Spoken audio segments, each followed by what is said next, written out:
Good evening, everybody, and welcome along to the British Grand Prix live from Silverstone. It is, of course, the FS1 campaign in 2025.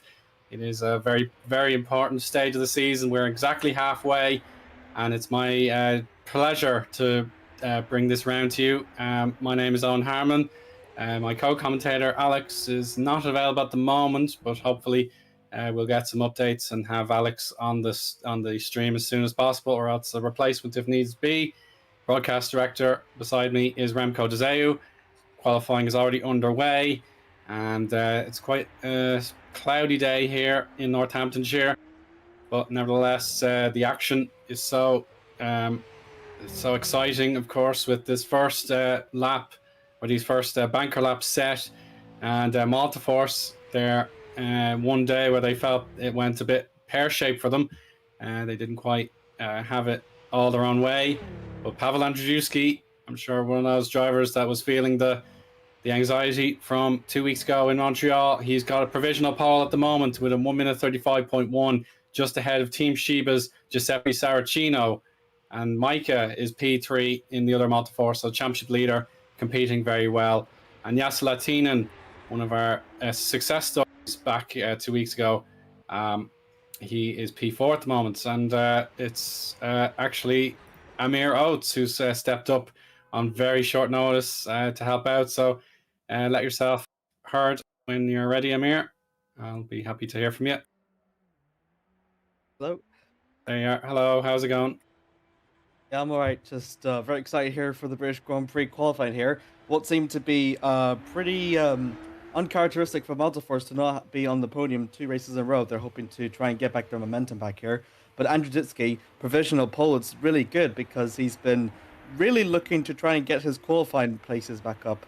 And now that he's gotten himself up into provisional pole, it's very good for him. Saracino, though, splitting the Malta Force, though, is going to be very good. Very interesting here. Yes, indeed. So thank you so much, Amir, for jumping in. So yeah, the fact that the grid is quite similar to what we had in Montreal, despite the track being a totally different profile.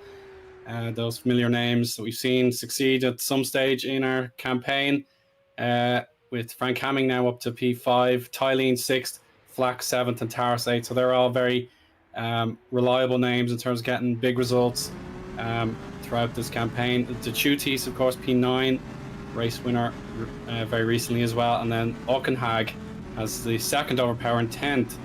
But from there on out, there's a bit of a mix and match about whether the team is middle of the pack or towards the bottom of the championship. So that's wide open with Falkenhayn, P13 there just behind Koenig and Klont. Klont returning from his holiday. So welcome back, Menno. And then the MS Performance cars are just lined up together with the final pairs of points on offer there with Stefano and Van Sust. Let's check out Tylene's on board here, and he's going to go through the old start finish straight now, and we'll see if he can stay reasonably committed through.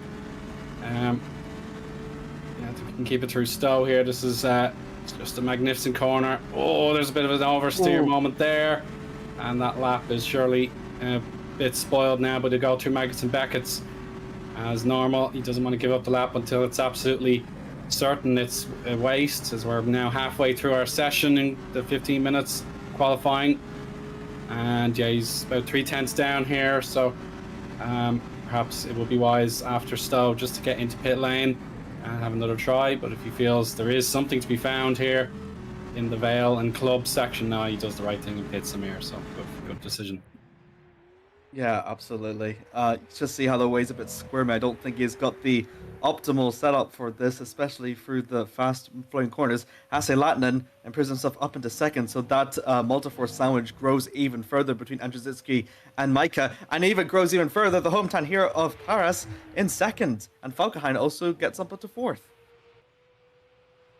Splendid stuff here. So yeah, definitely the contingent of British drivers, mostly English, of course. They're all on display here. So Oliver Taras, he knows he's capable of exceptional results. He just needs to line them up a bit better. We know in Saudi Arabia that was his peak. Canada went very badly wrong on him.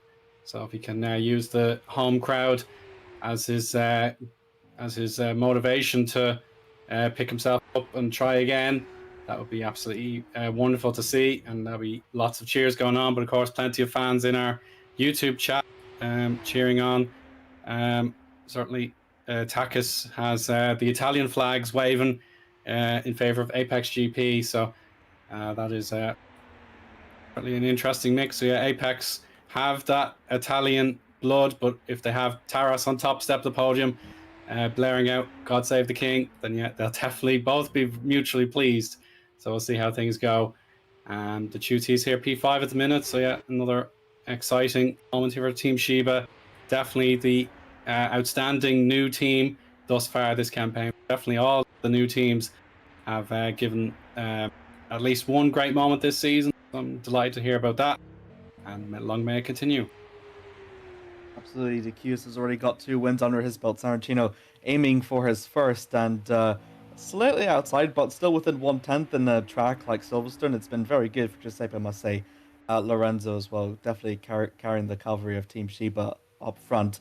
And Lasse Nattinen got a win under his belt, and Taras has had a magical fairy tale win for him in Jet as well.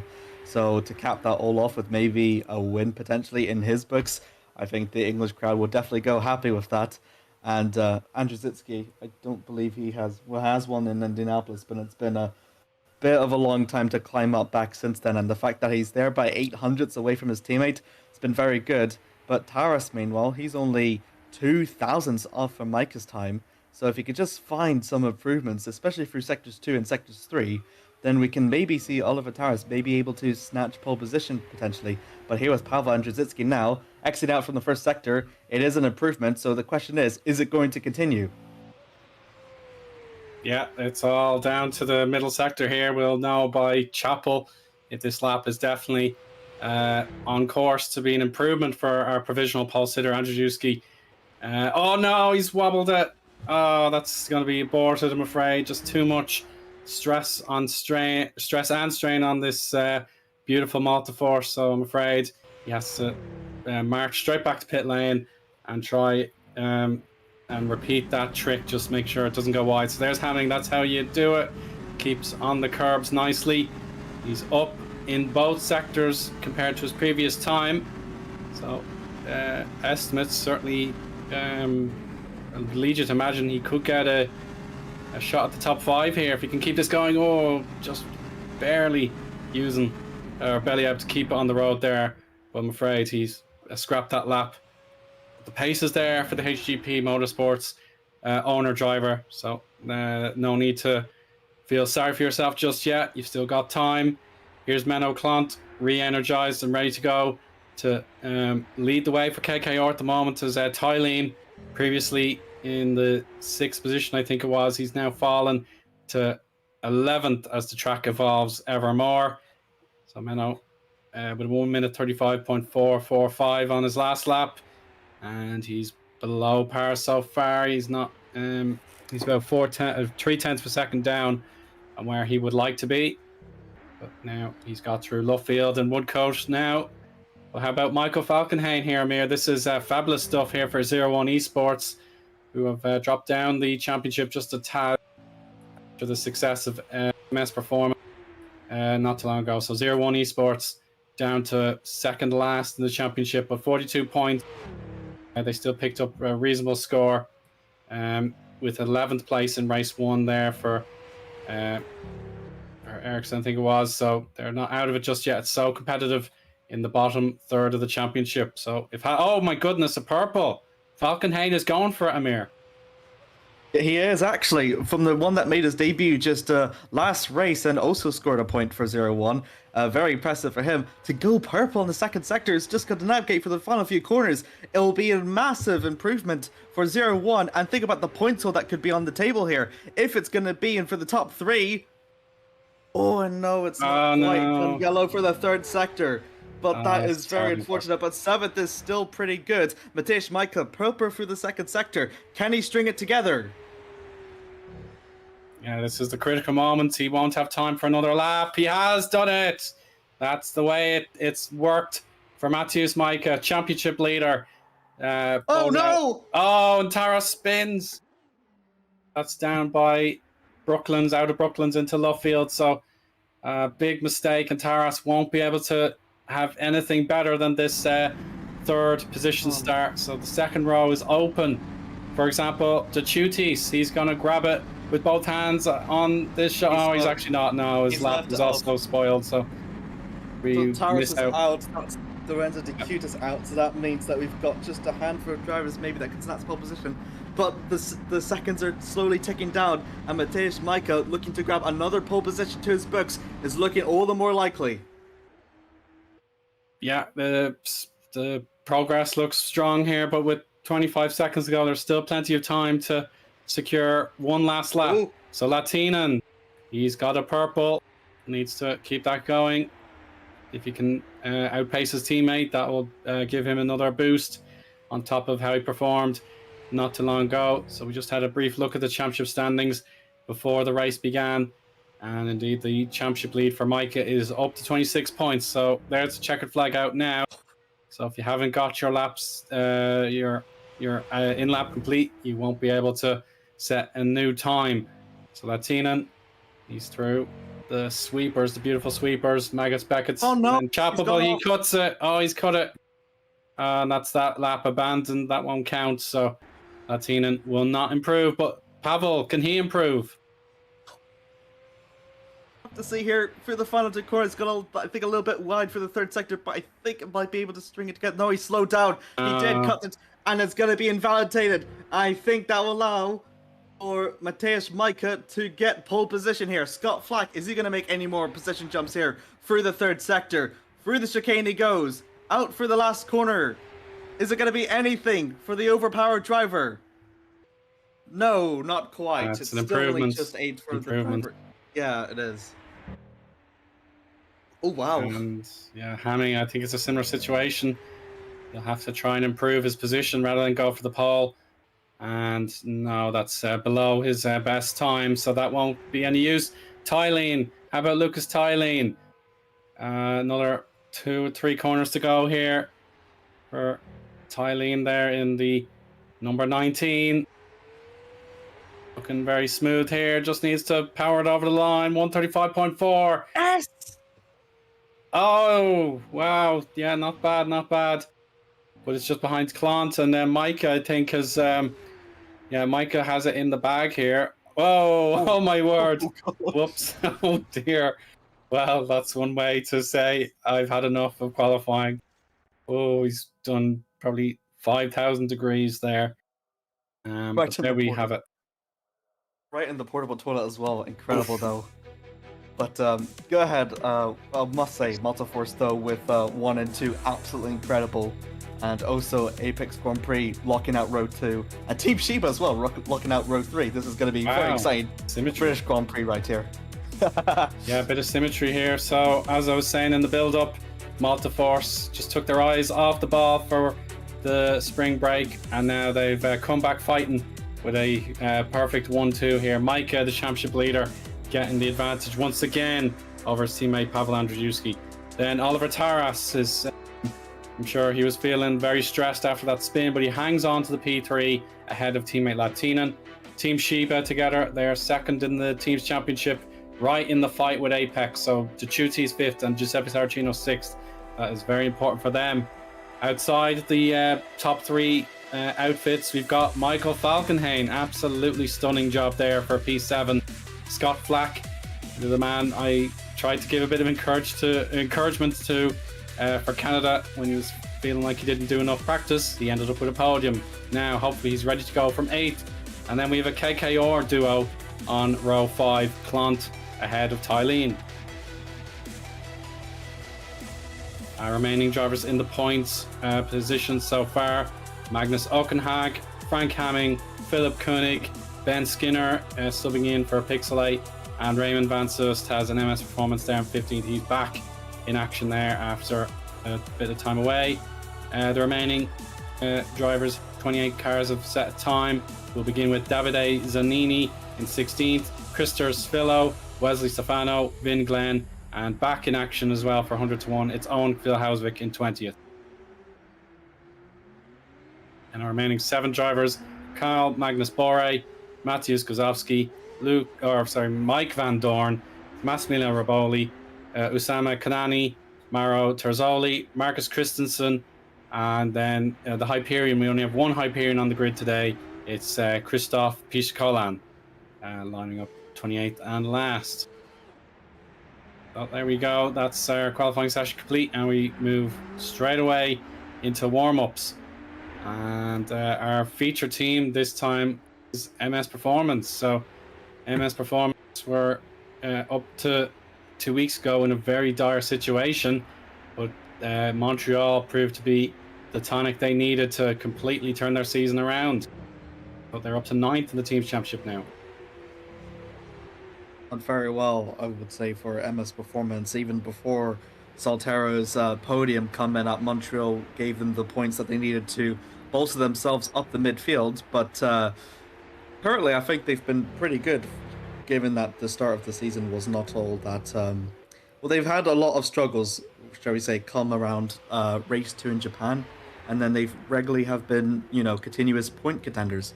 I think, for a team of MS Performance that has seen a bit of the struggle in the early seasons, the fact that they're slowly gaining the footing, I think, is honestly very wonderful to see.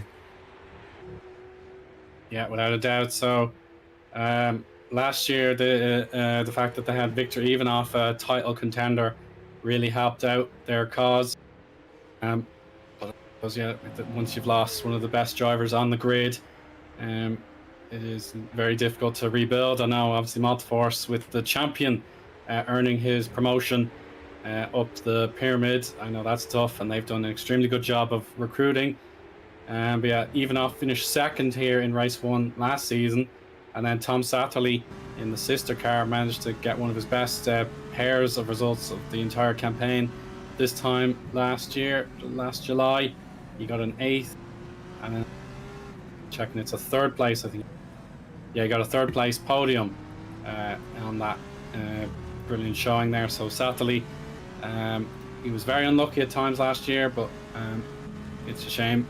He's moved on, but hopefully he's enjoying whatever it is he's doing in GPVWC on. So, he's up in Superlights now, so he does have a race win to his name, but he hasn't appeared for quite some time, so hopefully Tom's doing all right. Now back to action here. Raymond Van Soest had the time off in Canada, but now he's back. But the fact that Oscar Saltero stole the show last time out, one and done job for Oscar, but definitely got his name out there for his future prospects. Absolutely stunning 2nd place in race 2, for example, combined with a P4. So one of the best cameos you could have asked for, and that gives MS Performance a whole new outlook on this season. If they keep this form going, Pixelate Racing, catchable. Overpower might be a little bit too far ahead with their drivers, Ockenhagen, Flack. They're motivated as can be today. So MS Performance versus Pixelate, I think, is one of those battles to definitely keep an eye on. Yeah, I agree. Definitely we'll see with Raymond that has, not scored as many points as his teammate Stefano, still been, regularly a bit within contention. Had been a few unlucky since his point scoring in Jeddah, but I think that does go to show that, we do see a lot of drivers that do well, especially after their breaks off. Like Menno Clant, for instance, looks completely re-energized and resensitized after his holidays away at I think it was Le Mans he was watching. And now he's got something to prove for KKR now, and he has done so with both cars in the top 10. So a break away is a really good way to sometimes whenever you race too often, it's it can be a little bit I wouldn't say demoralizing, but look away from the bigger picture, shall we say. And considering that Silverstone is one of the most unique tracks in probably the entire calendar that we have, and one that is heavily relies on downforce here, I think a good race to have a break before going into one is definitely Silverstone. You really need to change your driving style in order to completely tame this track. And hell, what we've already seen from qualifying, even the most experienced or championship leaders can make mistakes here. And we even seen that just a little bit here in the warm-ups as well. But Yeah, I mean, really good there from MS Performance, especially with Oscar Saltero grabbing their first podium since last year. It's been a much more competitive field than back when MS Performance was here last year. I think there's been a plethora of talent that has come here in 2025, and I think MS Performance has done the right thing in terms of recruiting because they're still, on the glimpse of just points. But honestly, it's looking up for them, and I'm really excited to see what they'll do in the second half of the season here. Just a quick look from the standings, though, as Remco's mentioned, Maltafor still holds 1 and 2. I think Pavel has still got a lot to try and gain. He still hasn't really quite got his momentum back since Jeddah, but he's slowly been getting there, though, which is really good thing for the championship. And then outside of that, Frank Hemming has been doing incredible to put that HGP Motorsport up into third. Effectively, the only HGP Motorsport driver on the top 10. Lorenzo De Cudas and Sanchero both have been challenging Latinen, threatening his only 2 wins in the season, and has slowly been capping it up. But Oliver Towers, though, he's not too far back as well. So that Apex and Team Sheba fight, I think, is going to be really interesting to look for. And especially how close they were here during qualifying, I think we're going to really see it, garner to its all-time peak here, I must say. Oh, without a doubt, yeah. It's just so incredible to have 3 teams with these equal machinery just making the extra jump needed to secure each of the top 6 positions. So I know from the past in FS1, perhaps 2 teams go head-to-head, or in the case of TOP, they were almost able to walk most of the events, and the others just had to sit back and scratch their heads about how difficult it was to get a result. So, tricky thing to do. Yeah, the likes of Spark and Netrex, they had race-winning caliber drivers as well, so it wasn't all domination for the TOP team now that they're Super League quality nowadays. The fact that 3 teams, it's definitely the extra desire that all 3 teams have been showing that really just lift the championship and make sure all the other drivers and teams are raring to go as well, learning their craft as they go, of course, whether it be perhaps team leaders are making their debut as a manager. I know Renzo Terovic-Funcic, we've had plenty of discussions with him in the interview segments, the fact that he's had to pick up a new skill as a team manager, rather than he had the thought of maybe being a commentator, but he felt the chance to set up LEF Auto Racing for this brand new campaign was something that was more appealing to his it was more appealing to what he wanted to make his time out of the series with. So yeah, that's the example there. You're learning new skills, whether it be the driving or indeed team management. And of course, ourselves in the broadcast, we are definitely eager learners too. So another minute and a bit to go in our warm-up session. At the moment, it's Latinen on top there, just 7 thousandths ahead of Pavel Andrzejewski. Dechuty's third, ahead of Ockenhag and Falkenhayn.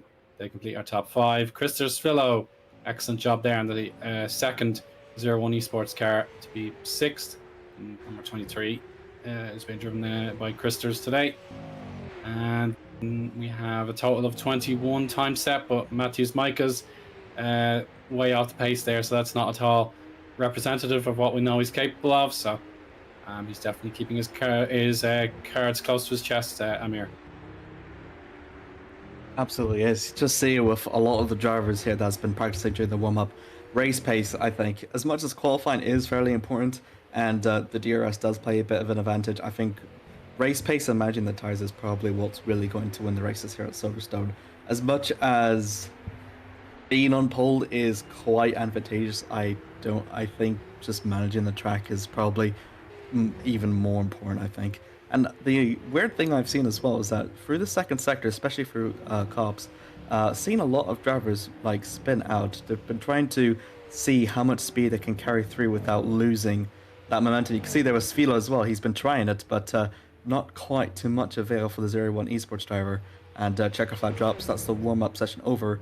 But again, he's not the only one. I think we've seen a couple of times Actually, whenever I think we're talking about the standings, Carl Magnus Borg did it as well. So, yeah, just I think another thing to mention as well is that it is eight o'clock here in Britain, and the track is fairly cold as well. It's not going to be in its optimal position, and surely not during the race. So that means that any deviation away from that line means that it's not going to have enough grip to be able to help you carry through. So I think another thing, if it will be good to put my bets on as well, is maybe it'll mostly be single file for a couple of laps until the track warms up overall. But I think that is just my overall guess. You can see here with the temperatures as well, 23 degrees. It is going to be slowly dropping as the time goes on. But 44 on track, it is about a little degrees lesser than I think what the drivers are practicing here. Yes, of course, Amir. Thanks so much for that insight. And I suppose, yeah, the climate in and around Silverstone can play its tricks. I don't believe I've ever seen a dry to wet race for myself in a live broadcast, but I know it has happened in the past here in GPVWC. Definitely, it is handy to have the pretty flat land, so you're not high up in a forest or anything like that in Silverstone. You are reasonably close to the earth, and so yeah, it is great to have it in this former airfield, and nice and handy. So visibility should be pretty good on a reasonable summer's day here on the 26th of June 2025. So yeah, there you can see our air temperature 23 degrees Celsius, track temperature 44.5 degrees Celsius. The weather is declared fair, and I don't believe availability of any rain clouds that is going to actually change the outcome of the race at all. So yeah, it should be best driver wins with the best strategy calls, and the fact that there are 6 drivers in the top 6 represent the 3 top teams in the championship just makes it even more spicy, because no one is going to let up. They all have big results to fight for. There's no one that shocked the world of qualifying like we saw at Indy. It was a shock pole position, and maybe that might in Super League, as a matter of fact. Yeah, it might have been my cameo in Super League where we saw a shock pole position. So there'd be no driver giving an inch here. They don't have to think about picking up a top 10. These drivers at the top of Mir all want to win. Every single one of them here does, and going to be interesting here for the feature race, of course, early on. Going to award the maximum amount of points, and it's going to be going prolonged for such a long time. So, going to really see the best of the best here for what FS1 has to offer, especially with what's been here in the championship contentions, but also being aware of the sprint race as well. A few middle points as well can also prove some of those midfields as well to prove their point here in Silverstone. And to make a statement like here, I can't imagine a better place than the birthplace of motor racing here at Silverstone. Yeah, the very first Formula 1 Grand Prix held here in 1950, so 75 years ago, last May. So 50 years in a month of, or 75 years in a month of Formula 1 emanating from Silverstone. And we have the British Grand Prix in real life coming up soon as well. So that's something else to look forward to. But our formation lap well underway. Lap time should be about 1 minute and 40 on full tanks for this stint. So here's our look at our grid with the Multiforce drivers 1 and 2. Mateusz Majka ahead of Pavel Andrzejewski. Oliver Taras, the hometown hero, ahead of his teammate Jasi Latinen in the Apex duo in row 2. Lorenzo De Chutis and Giuseppe Saracino for Team Shiba 5th and 6th. With Michael Falkenhayn for 01 Esports ahead of Scott Flack, the Aussie, playing an away day here. The famous Ashes rivalry in cricket perhaps can be relived today. Menno Clonton, Lucas Tylene 9th and 10th in the 5th row, with Magnus Okenhag and Frank Hamming together on the 6th row. Philip Koenig and Ben Skinner together there, hoping to pick up some vital points in their battles to get out of the bottom section of the championship. Raymond Van Soest back in action for MS Performances 15th, with Davide Zanini in 16th. Christopher Sfillo, Wesley Stefano, Vin Glenn and Owen Kvil-Hausvik complete very looking 17th through 20th. Carl Magnus Borg and Mateusz Kozowski 21st, 22nd. Mike Van Dorn stepping in for LEF Auto Racing 23rd. Massimiliano Riboldi 24th, a Southampton FC fan. Not a great season for him, but it's nice. I'm sure he'll still enjoy his time in England. Usama Kanini 25th at the moment, with Mauro Terzoli 26th. Marcus Christensen and Christoph Piscolan are on the back row there, row 14. So yeah, lots and lots of varied drivers here. They're all set to go, whether it be their first appearance of 2025 or if they're regulars back in action. There's just a lot at stake here, and yeah, they're all going to line up on the Hamilton straight, ready to go for another really important stage of the season. I'm here. So yeah, just got to keep it nice and clean through Abbey and Farm, and then from there on in it should be fair in love and war. Probably one of the most difficult tracks that the FS1 calendar has to offer here, as I think we're waiting for Canadian who's not on the spot. Here we go. Green flag, we're away. Got the best start. It's a long shot. Micah defends. And yeah, so Kanini's in the pits at the moment, so he's not on track. But side by side, Taras and Pavel Andrzejewski. Oh, they're definitely playing with temptation there, or flirting with temptation. And Taras has to try and get the inside line back before they head onto the Wellington straight. Side by side, they're still going through Aintree now. There's no let up whatsoever, but for the most part, our top 10 drivers all in reasonable order. But Pavel Andrzejewski, it's just helping out his teammate ever more. He's a second clearer in less than 30 seconds. It's just extraordinary stuff, but Taras will not give in. The home crowd there in the Luffield stand, giving it full beans here, cheering on their man. Absolutely. I think Matej Majka's using a bit of the push to pass, and look at that, 1.5 seconds. Absolutely clear out of his teammate Andrzejewski, and meanwhile Andrzejewski has to defend off from Taras, and that's going to even put more of a deficit in favour of Majka. You can see the car's almost going 3-1 in the back, going for cops as they approach through Maggots and Beckett's. Yes, for sure. It's pretty routine at the moment. Everybody keeping tidy. With Flack behind him, it's an angry Tylene. He wants to get through straight away, and it looks like his wish is granted. But into Stowe, can he hang on in there? That looks very, very clean. So Tylene doesn't want to waste any baits of energy. He wanted to make that pass, and he got it. And just behind there, a bit of inspiration for Auchenhag, perhaps.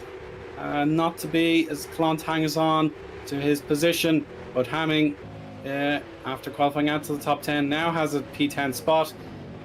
Tyre strategy, for the most part, soft tyres all the way, except for Matthews Guzovsky in 21st. So yeah, the hard tyre not preferred here at the moment.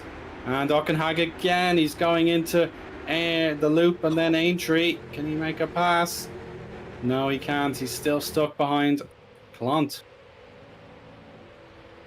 Can still use the slipstream though for Auchenhag. Maybe not make him. He's looking for it, or maybe applying a bit of pressure. I think might work. It does work actually, and he's gone wide, but it's going to come to the inside. A little bit of a wheel contact, but Auchenhag still, I think, going to have to slip behind Clont and still have to apply the pressure onto him. Still 12 for him. Yeah, definitely no need to panic just yet. The push to pass will definitely be really invaluable on the hanger straight, as Chapel is already extremely fast corner after they begin to slow down at the end of Maggots and Beckett's. And now, yeah, full pace now, so you won't feel this corner. They're nearly at 240 kilometers an hour, and they can get pushed to pass on if they so choose. Micah, can he back up his fastest lap from the first lap, being so comfortable, getting the perfect getaway? Auchenhag staying put for the moment, watching Clont's every move, and he goes for a dive bomb into Vale, but he's not able to make that one work either. Clont is just too experienced to fall for that. But yeah, Auchenhag is just going to throw everything he's got here, and he goes again out of the Hamilton straight. And I think, yeah, Clont has to go very high just to stay sharp. And Philip Koenig, he knows the Grafone team need points, and he's defending them as best he can against Christopher Svillo.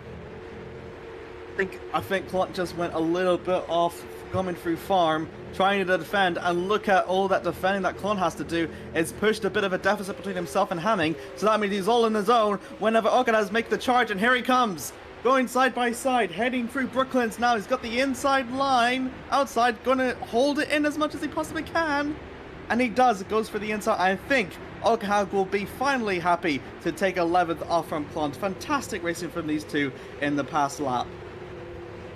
It's just beautiful stuff there. Oghag making his chance count there. The Norwegian, we saw him in particular in Indianapolis putting on a show. And yeah, Clont seems a little bit unsettled now, using a bit of the runoff area. So Oghag will make a break for it now that he has clear air in front of him. Clont, meanwhile, will have to get some slipstream. Go ahead. I thought there was someone off that I saw, or someone a bit on the grass. I'm not entirely sure if I was seeing things, but very close there, heading out through Chapel, I believe it was. That's now looking here with Ben Skinner just on the back of Christopher Svilo. It's not quite applying enough pressure. I think Micah and Andrzejczyk has pushed the deficit a bit further, so that is he's gained 3 tenths already in the last 3 laps now, from an improvement from 1.5, which was earlier on. But I think Andrzejczyk now that he's clear of Taras, can he maybe make a bit of a push to his teammate? Yeah, that's a great question. At the moment, yeah, the Apex drivers are not able to put Pavel Andrzejczyk under the necessary pressure that they'd want. So comparing lap times, Latinen was the quickest of the drivers, not named Matthews Micah. He was 137.0, and Chutis gaining a helpful slipstream on that lap as well, just a tenth behind.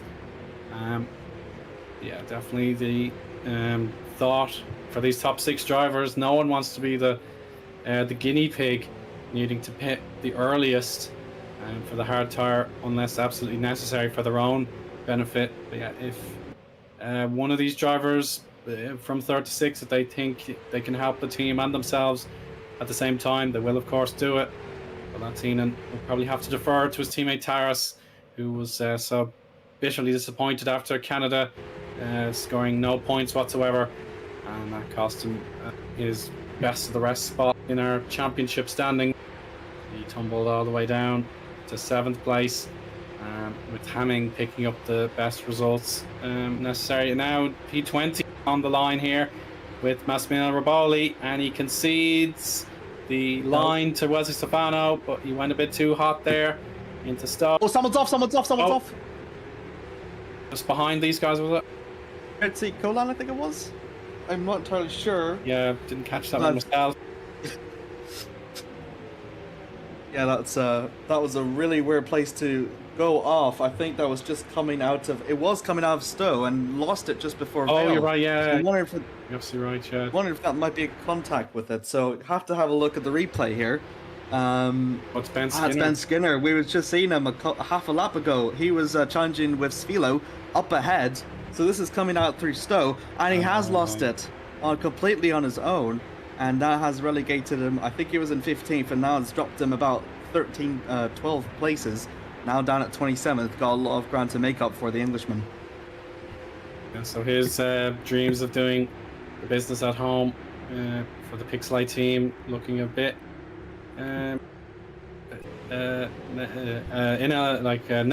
negligible at the moment. So he's going to pick himself up and try again.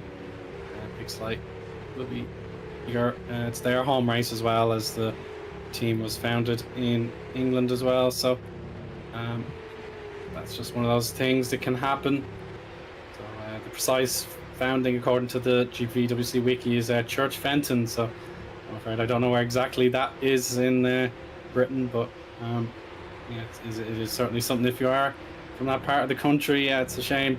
It's just got a bit wrong there for Ben, but he'll try again, I'm sure. Yeah, Massimiliano Riboli and Van Glen in the 6 laps already, 20 to go, have gained the most amount of places, 5 each apiece. And just see there with Ben Skinner how he's done really well within the point scoring position, down in 12. Has already made a place up by overtaking Mauro Terzoli. I think it was only the bottom 2 and Guzowski that we've mentioned before that were only on the hards. Everyone else is on the softs, so that means that effectively everyone here is playing the same long strategy game here. Going to be trying to go for quite a long while before making a change for compounds. Yes, the soft tires are looking pretty comfortable so far. They can have to do a job here around Silverstone, especially in the cooler temperatures, and they should be able to last a pretty off the amount of laps. Tylene, we know his experience around here. He won the sprint race here a year ago. And so he's made up the most positions in the top 10 with +3. We had a brief look at the timing tower to show the position changes. Oh no, Oliver Taras has gone off! Taras is off. Good spot there, Amir, but that's heartbreak for Taras. He's completely... Oh, he's lost the front wing. He's lost the front wing. That has to have been contact. Oh no.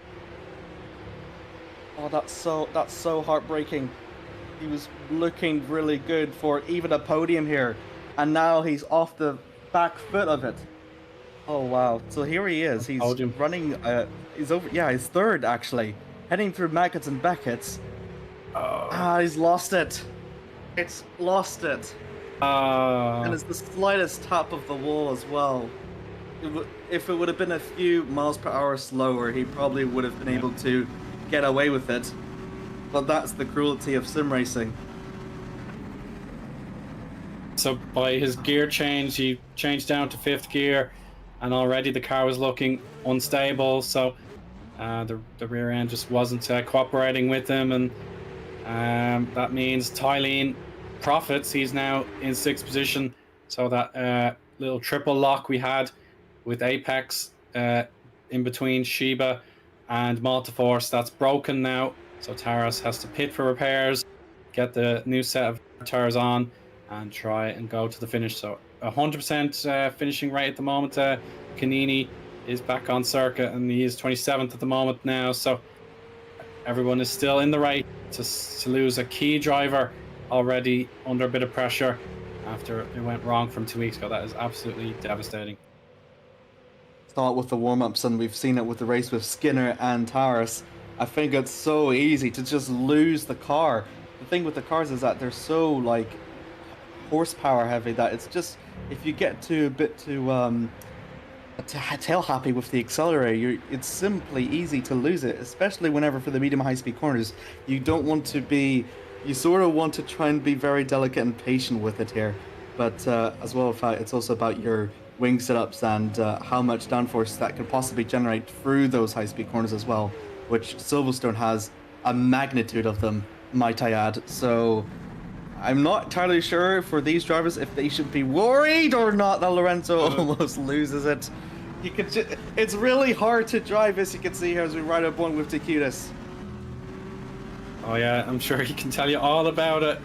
He's now sensing opportunity as Apex now have just one car in the points going positions.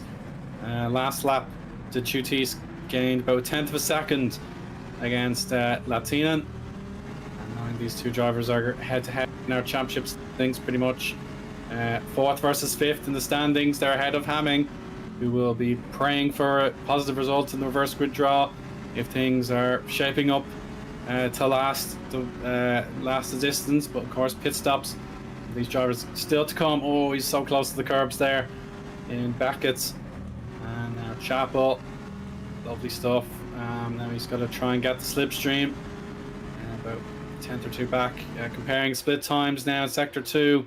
He's lost out. So this is a good payback here for Yassi, who is pulling that bit extra clear again. So help from the backup here, Giuseppe Saracino, 6th in the championship.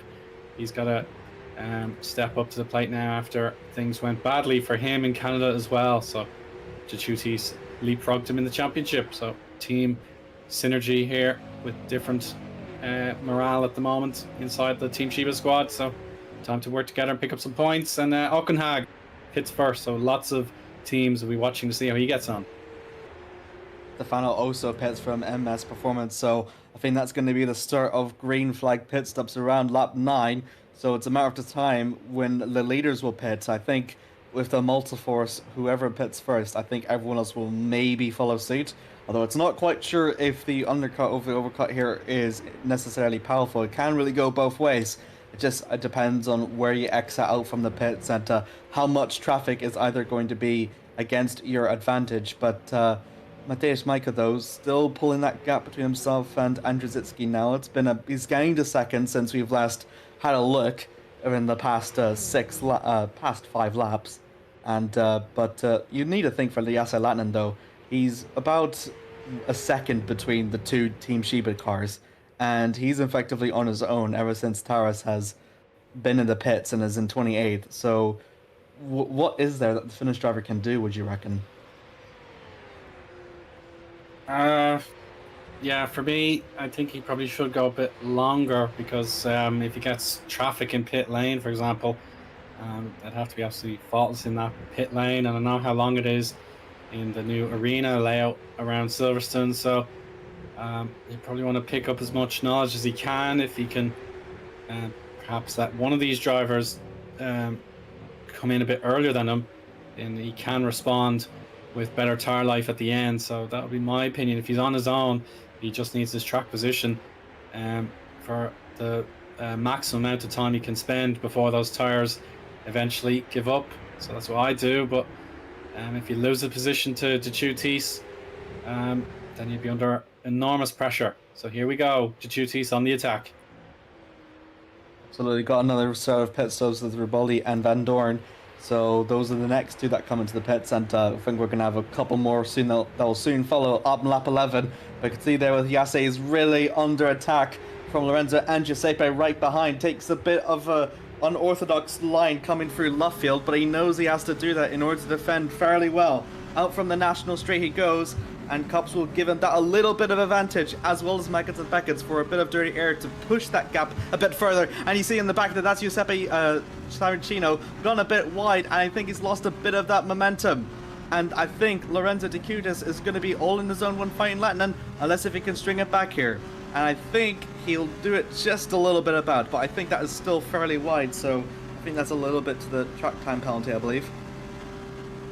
Yeah, if he blatantly cut the corner, then yeah, you definitely consider a penalty. Nevertheless, his sector time is pretty even. So yeah, Yassi doesn't care about my thoughts. He's going to pit earlier than the Team Sheba drivers, but it's Micah going longer in Motorforce colours because Pavel Andrzejewski pits first in the hopes of trying the undercut.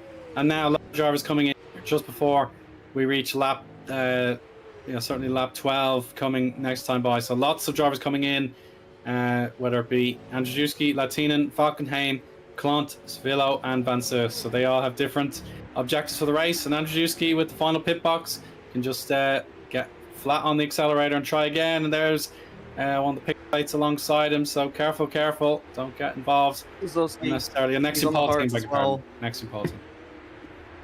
Yeah, he's on the hards as well, one of the few hard runners, and the fact that coming out of the pits, it's just within a bit of the hair widths of second place provisionally. It's I guess it's pretty good showings, I guess, for Kozowski, although I'm pretty sure that the hards is not the way to go. But we'll have to see how Mateus be able to make it through in the final stages whenever he does move on to a compound change here. Matej Micah still holds on to the lead. Now it's 6 seconds between himself and Lorenzo. Giuseppe also behind. It's 6/10 between the Team Sheba drivers. So I'm wondering if they're either going to pit at the same time or one of them is going to pit at a different lap. But going to see here. I'm just having a look here to see with the Multiforce driver. Yeah, Andrew Zitsky's 10th, and then Jesse Lattinen a few car widths back in 13th as Karl Magnus Bore and Guzowski just splits the two. One of the Team Shebas is in, Lorenzo De Cutis, as well as Matej Micah. So that means Giuseppe Sarantino would be the new provisional leader, I think. And yes. That's how it happens. Lucas Stylen also goes into the pits. Scott Flack too, as well. So that's going to be very interesting to see who's going to come out through on top here. I want to see from Andrew Zitsky if his earlier pit stop is going to work. Yeah, we're going to get some fascinating numbers coming through to us in a moment. There we go. Micah's settled and ready to go. So Pavel climbing up the order. It's almost there. 26-1 final sector. The most representative since his tire change, and he's just behind, unfortunately for him. Looks like 1.5 seconds. So we do have a race on our hands, but Micah will have fresher tires towards the end. And Lattinen stuck in a bit of traffic here as Bore is in front of him. And then Mateusz Guzowski similarly. So different tire strategies for those two drivers, just hoping for a sniff at the top 15. But Lattinen makes his move. Pavel, purple, sector 1 already. So those tires already fully up to pace. He's making them count. Trying to throw everything that I can now. I think he's probably going to use a bit of the push to pass to push himself a bit closer to Micah, and also as well for Saracino, because he's also going to be the last of the pit stoppers. Surely going to have a look between his deficit between himself and Lorenzo, who's also is going to be a bit on this traffic as well. So a bit of advantage for Giuseppe, but I think for Gazowski he will have to pit in about 4 or 5 laps then in that case, because he is on the hards. So and we've seen here that they can go for 12 for the softs. So I think that's probably the way he'll go, I'd reckon. Either like 2 or 4 laps sooner than that. But Lorenzo's finally gotten past Carl Magnus Bore, and also Hasse Lattinen has gone past Gazowski now. And there we go, Giuseppe Saracino into the pits. That means Mateusz Michael will retake the lead, along with Pavel Andrzejczycki take second. Yeah, great scenes here from Multiforce. Their ability to get back to the faultless 1-2s, that was definitely something they wanted to pull off again. They've only had the 2 since the opening 2 rounds of the championship, Australia and Turkey. They haven't quite been able to do it again in the months since. Yeah, as things stand, Multiforce have put Canada right in the rearview mirror, and they're going for domination once again. The Chutis completes his pass on Mateusz Gazowski, going along in the Nexium pole team, and yeah, so far so good there for Gazowski just doing what he needs to do. And we're on board with Saracino, who wants to make his overtakes as soon as he can to catch up to his teammate. The thing with Gazowski and Bore being on alternative strategies to the front runners is that it's put a spanner into the works between Team Shiba's close proximity now. It's put in a dent in the barrier, so that means that Hasse Lattinen now only needs to worry about 1 driver rather than 2. And even when Giuseppe Saracino makes quick work of them, it is still a very sizable gap because of the overcut that he's managed to do, and makes quick work of the Team Irish driver, but it's still going to be only 6th. And he's still got Gazowski ahead to worry about. And you can see there with Lucas Stylen in the background. There we go, Carl Magnus Bore into the pits. And Gazowski has just got about, I think, a few more laps until he goes into the pits to switch to the softs. Yeah, good job there from the Team Irish driver there. He's completed his stint, and he can think about the soft tires for the remaining 12 laps or thereabouts. And Gazowski still providing that bottleneck for the likes of Saracino. I think he's going to make his move right now. No more time to waste. On the inside and makes really quick work of it. Was very opportunistic, saw a gap, immediately went for it, and because of that better tire health as well, he's managed to make the move stick. Trying to use a bit of the slipstream to try and fight back, but I think with the hards slowly coming a bit to their end, there's not much that Mateusz can do, especially with the superior soft compound. He's struggling a little bit coming up for Luffield through Woodcote. So I think a pit stop is coming up very soon for the Nexium driver. Yeah, it's definitely the right time just to make the necessary swap and see what else can be delivered from here. Yeah, so everybody I think has their pit stop done, or else will be done in just a moment's time, I'd imagine. So the Chutis out in the zone here. So yeah, Okenhag off strategy at the moment compared to everyone else. I think he may have to pit again. Going for 2-stopper. So that's one to watch for Overpower if that is actually the case. And there we go. In the pits goes Gazowski as scheduled. Briefly will jump up the order because the pit lane serves as a shortcut before he has to slow right down. Go ahead. Also, sector yellow in sector 2. I was going to be a little bit worried here, but no, just Gazowski heads into the pits. Oh no, Christensen's DNF'd. Oh no. Marcus wasn't here last time out in Montreal, so his experience, he's building up his knowledge of the car as things go. But unfortunately, yeah, out of Luffield, that's a big shunt with the wall. And that's the end of him for today, unfortunately. So he doesn't feel like that car can be retrieved. So he just decides to retire straight away. So that's a shame for Marcus. Currently rooted to 45th in the championship. The bottom full-time driver, unfortunately, but yeah, you'll definitely try again in race 2. Hopefully it goes a bit better for him. Heard from the team radio, he said, "God damn it!" So I definitely don't blame him. Luffield was really difficult to navigate here. Even drivers of any caliber has made mistakes, but it has been the third spin that we've seen here in 15 laps, and we've seen like drivers of all calibers make mistakes at Silverstone, meaning that it is definitely not just for rookies that make mistakes. It is also experienced veterans. So it is nice we've got people of different skill sets in FS1, I must say. So that must be very enjoyable. I am losing my words. Sorry about that. Frank Hamig still in 8th with fucking Hein up in 7th, and Daniel Saracino to Cutis all have finally made clear of Gazowski, who's 23rd, and he's also on the soft compound, so we need to keep an eye on him to see if he'll make any more positions gained.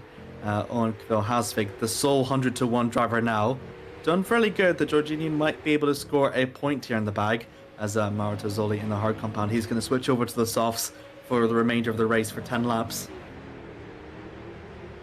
Yeah, I think he can go completely full blast and see what comes of it.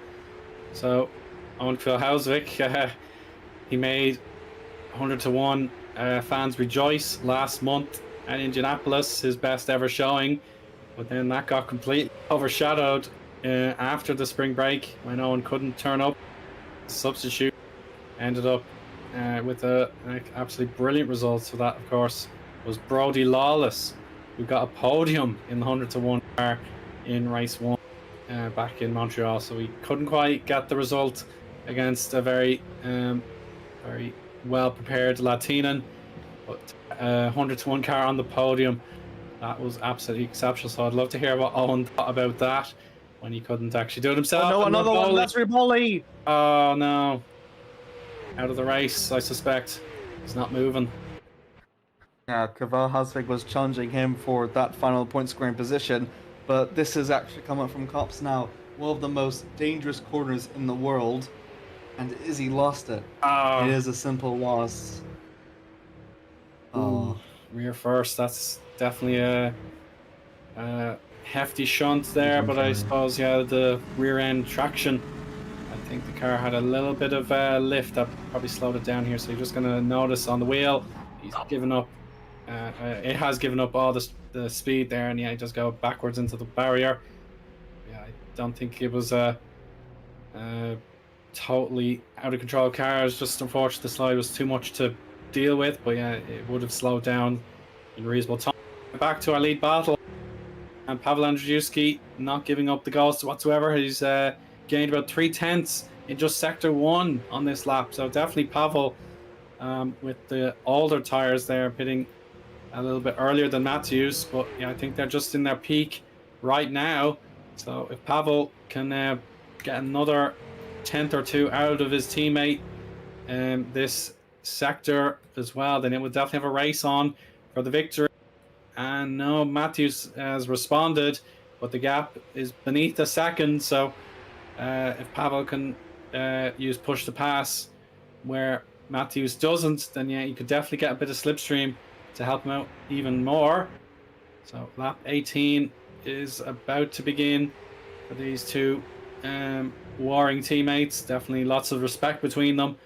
They've been absolutely exceptional. They really have delivered so many positive results for the team, likely to retain their team's championship from a year ago when Quint and Clant were the successful duo. And here's our two-stopper, Magnus Okenhag, who will have to change over to hard tires to be compliant with our regulations. So Magnus, a very unusual strategy. I don't see two-stoppers on purpose very often. So Magnus, if he can stay in the top 20, then he's got every chance of a few points here, Amir. He's definitely in contention if he can push on 100%. Yeah, I think so. Hards are a bit hard to... Hey. Hards are a bit hard to try and able to push in just such a short amount of time. but I think he might be able to do it if he's so lucky. I think we're seeing with Andrzejczyk that'll come into its peak very shortly. I think it's not completely over yet for Magnus, and maybe with a few overtakes under his belt, and if he makes quick work of it, I think we might be seeing our final point score here. But look at this for Pavel, trying to use the slipstream now to carry himself between himself and Micah up ahead. Another yellow in sector 1. That's going to be a little bit scary.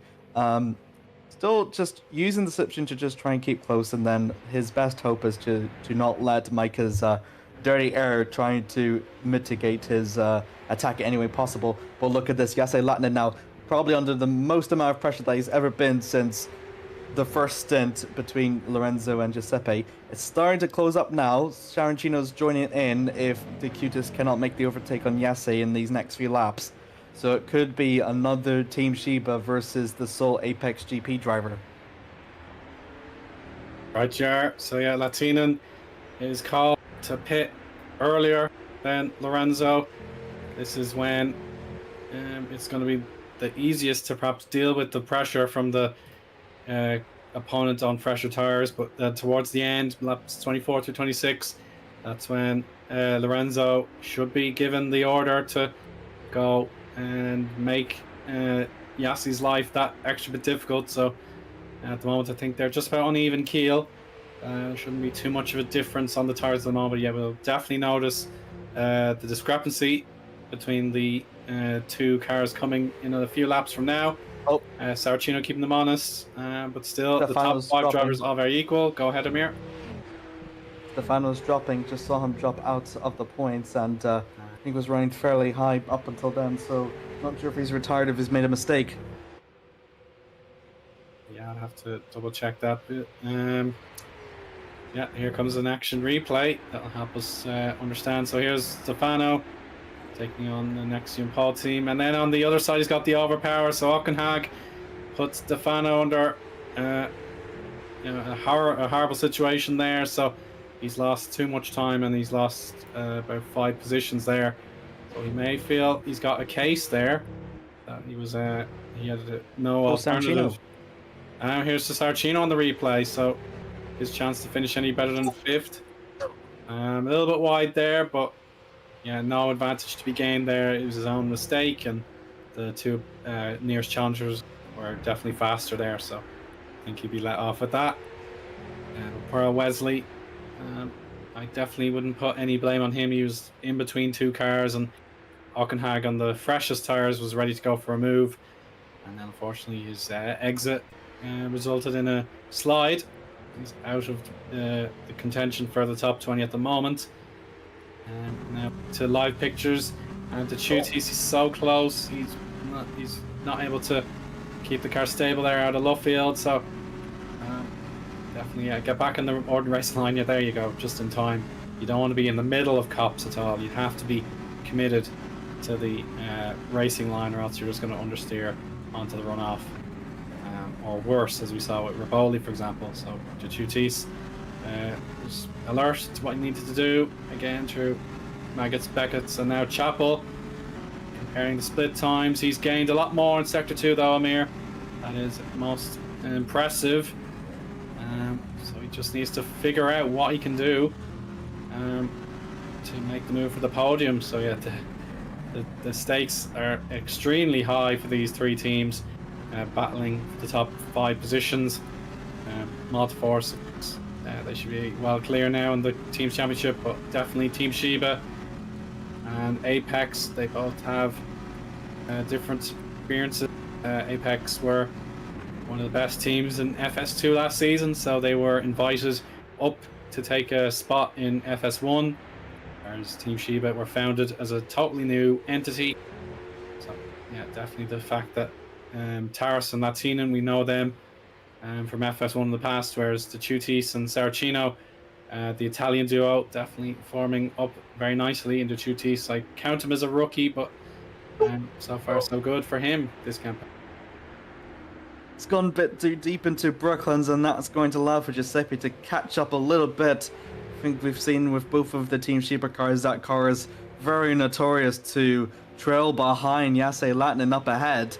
And you can just see with the bit of the steering inputs that they have to do, they have to try and keep it on track as much as they possibly can.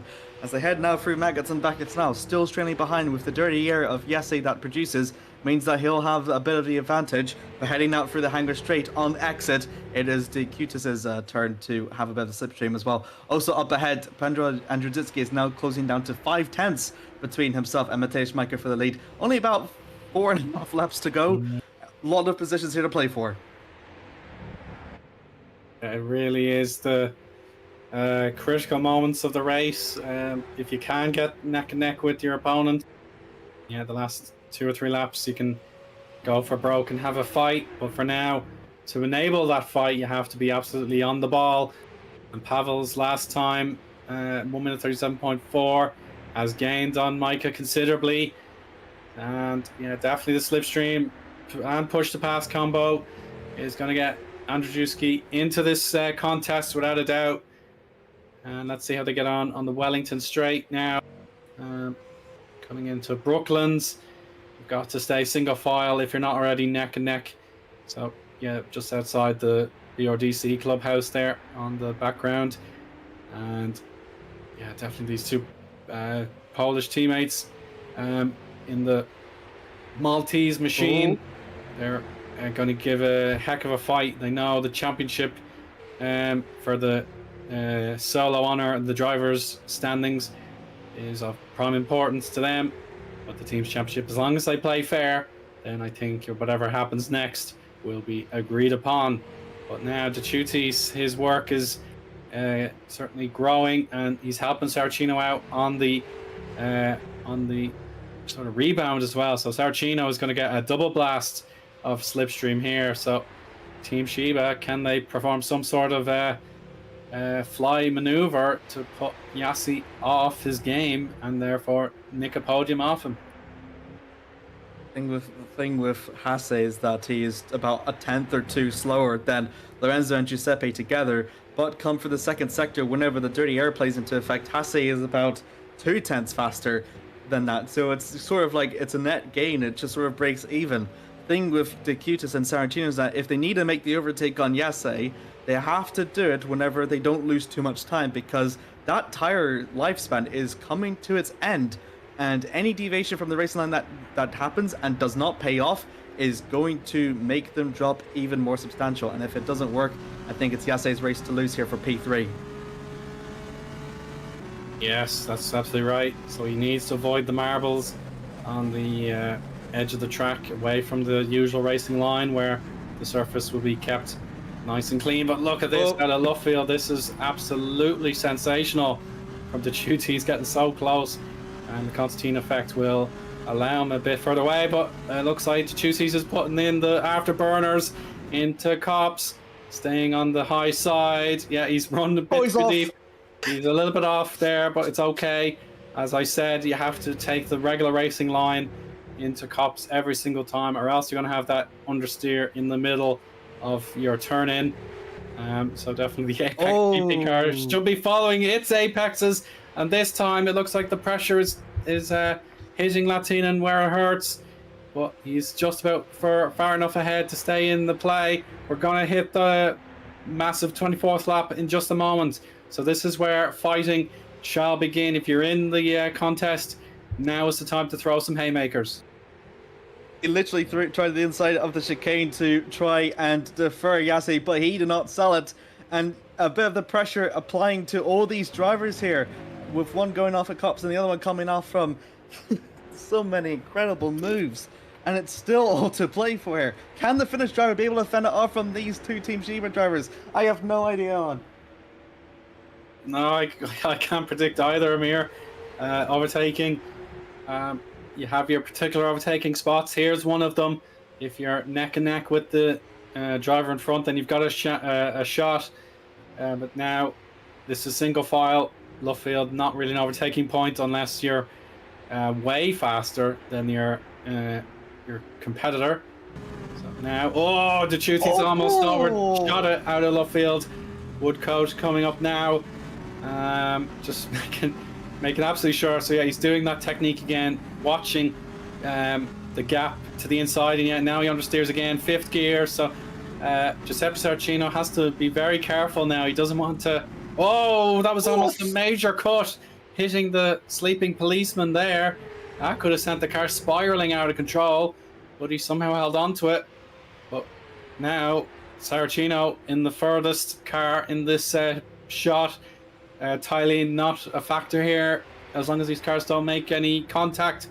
With 2 to go at the line for Manka. He's 3/4 of a second up as he begins his second to last lap.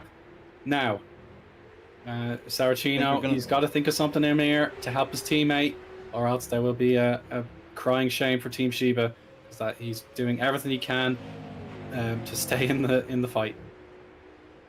Question is, for what can you really do as Saracino? You're trying to trail behind him as much as he can, but not going to be quite good. Almost through the inside and not quite to any avail. Still trying to defer from Yase, but nothing is working for Team Sheba whatsoever, and that will allow for Saracino to also close up just a tiny bit. Another weave once again from the Finnish driver, trying to hold it off through Brooklands now. Again, as you said, not an overtaking maneuver, but he's been doing many times to try and get him out of his element. And and he's lost it, and he's down to 5th. But luckily, because of the gap between himself and Thailand, he still holds on to 5th. And it's now all Saracino's turn to make a move on Latinen. But that is so disheartening for the Curious. After all those laps of pushing and trying to apply the pressure, it hasn't worked.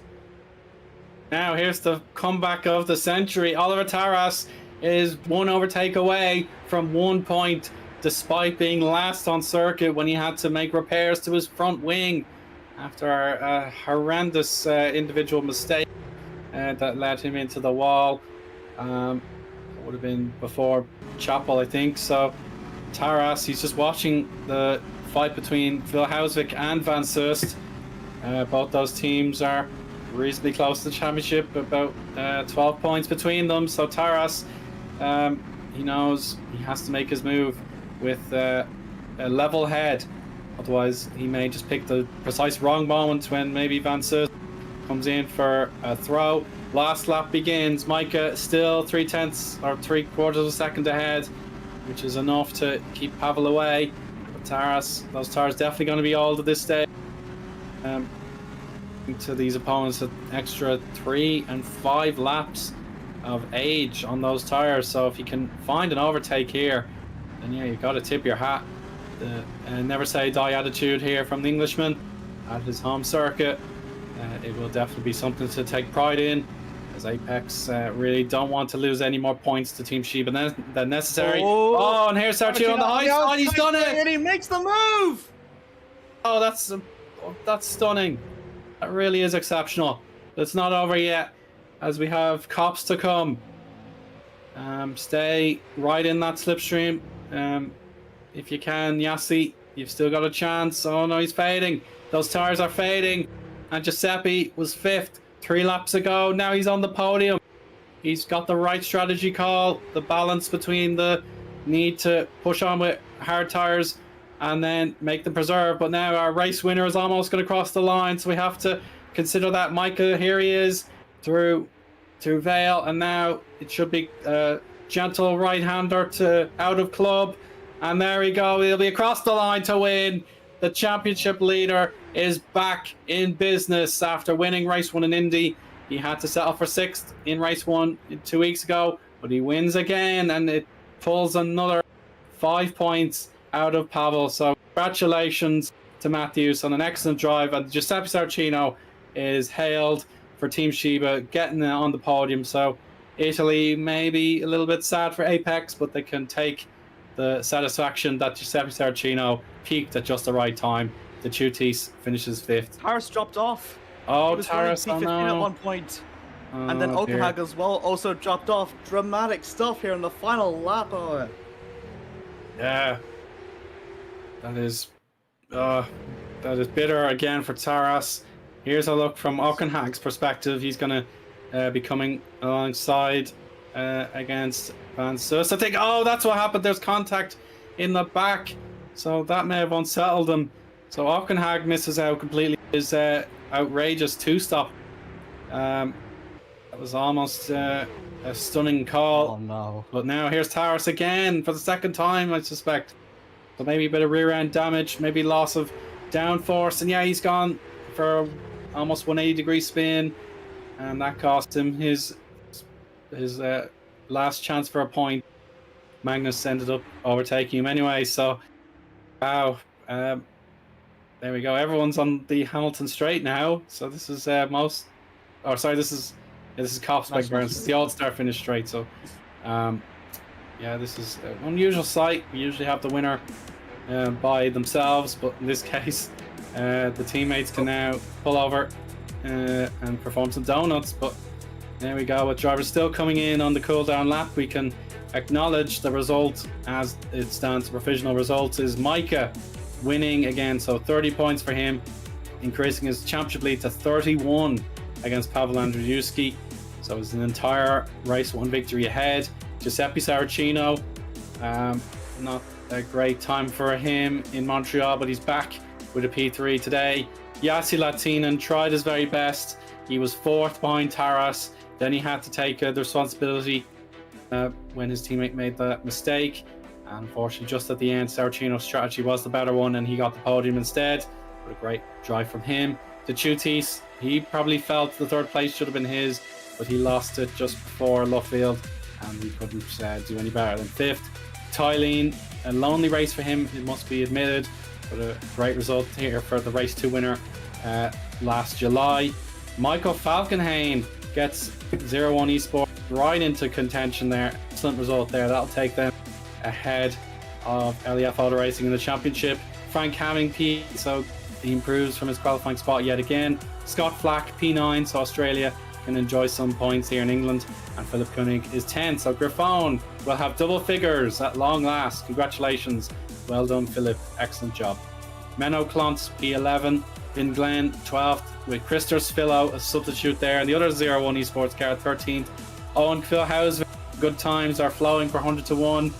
P14 there. Raymond Van Sust back in the wheelhouse for MS Performance, gets a point for his troubles. Davide Zanini is 16th there with Ben Skinner peaking in 17th, with Magnus Okerhag losing out in 18th. Similar story for Taras in 19th in the Apex GP, and Matthews Kozowski P20.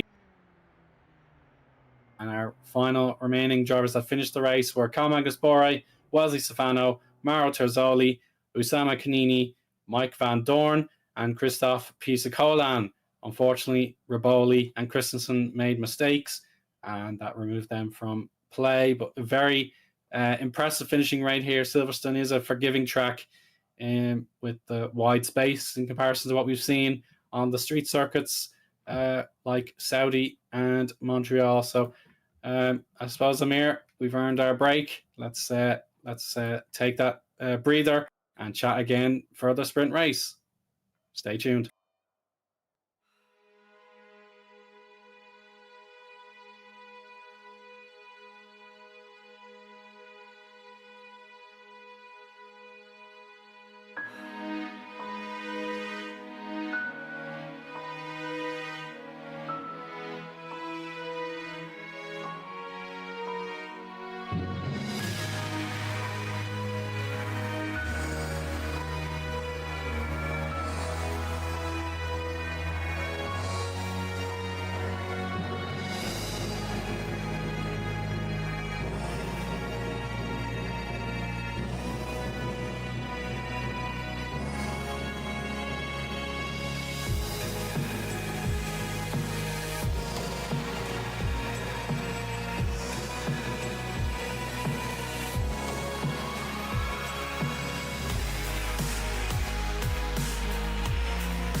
Now, I hope everybody is nice and refreshed because we have a sprint race coming up, and in a bit of irony, I suppose, it's Gott Schütze den König. Philippe has won the reverse grid draw, so the king has P1 on our reverse grid here in Silverstone for FS1, and the return of Multiforce. They've got to work very hard now because that was the worst outcome for them in the draw because they have to start 9th and 10th.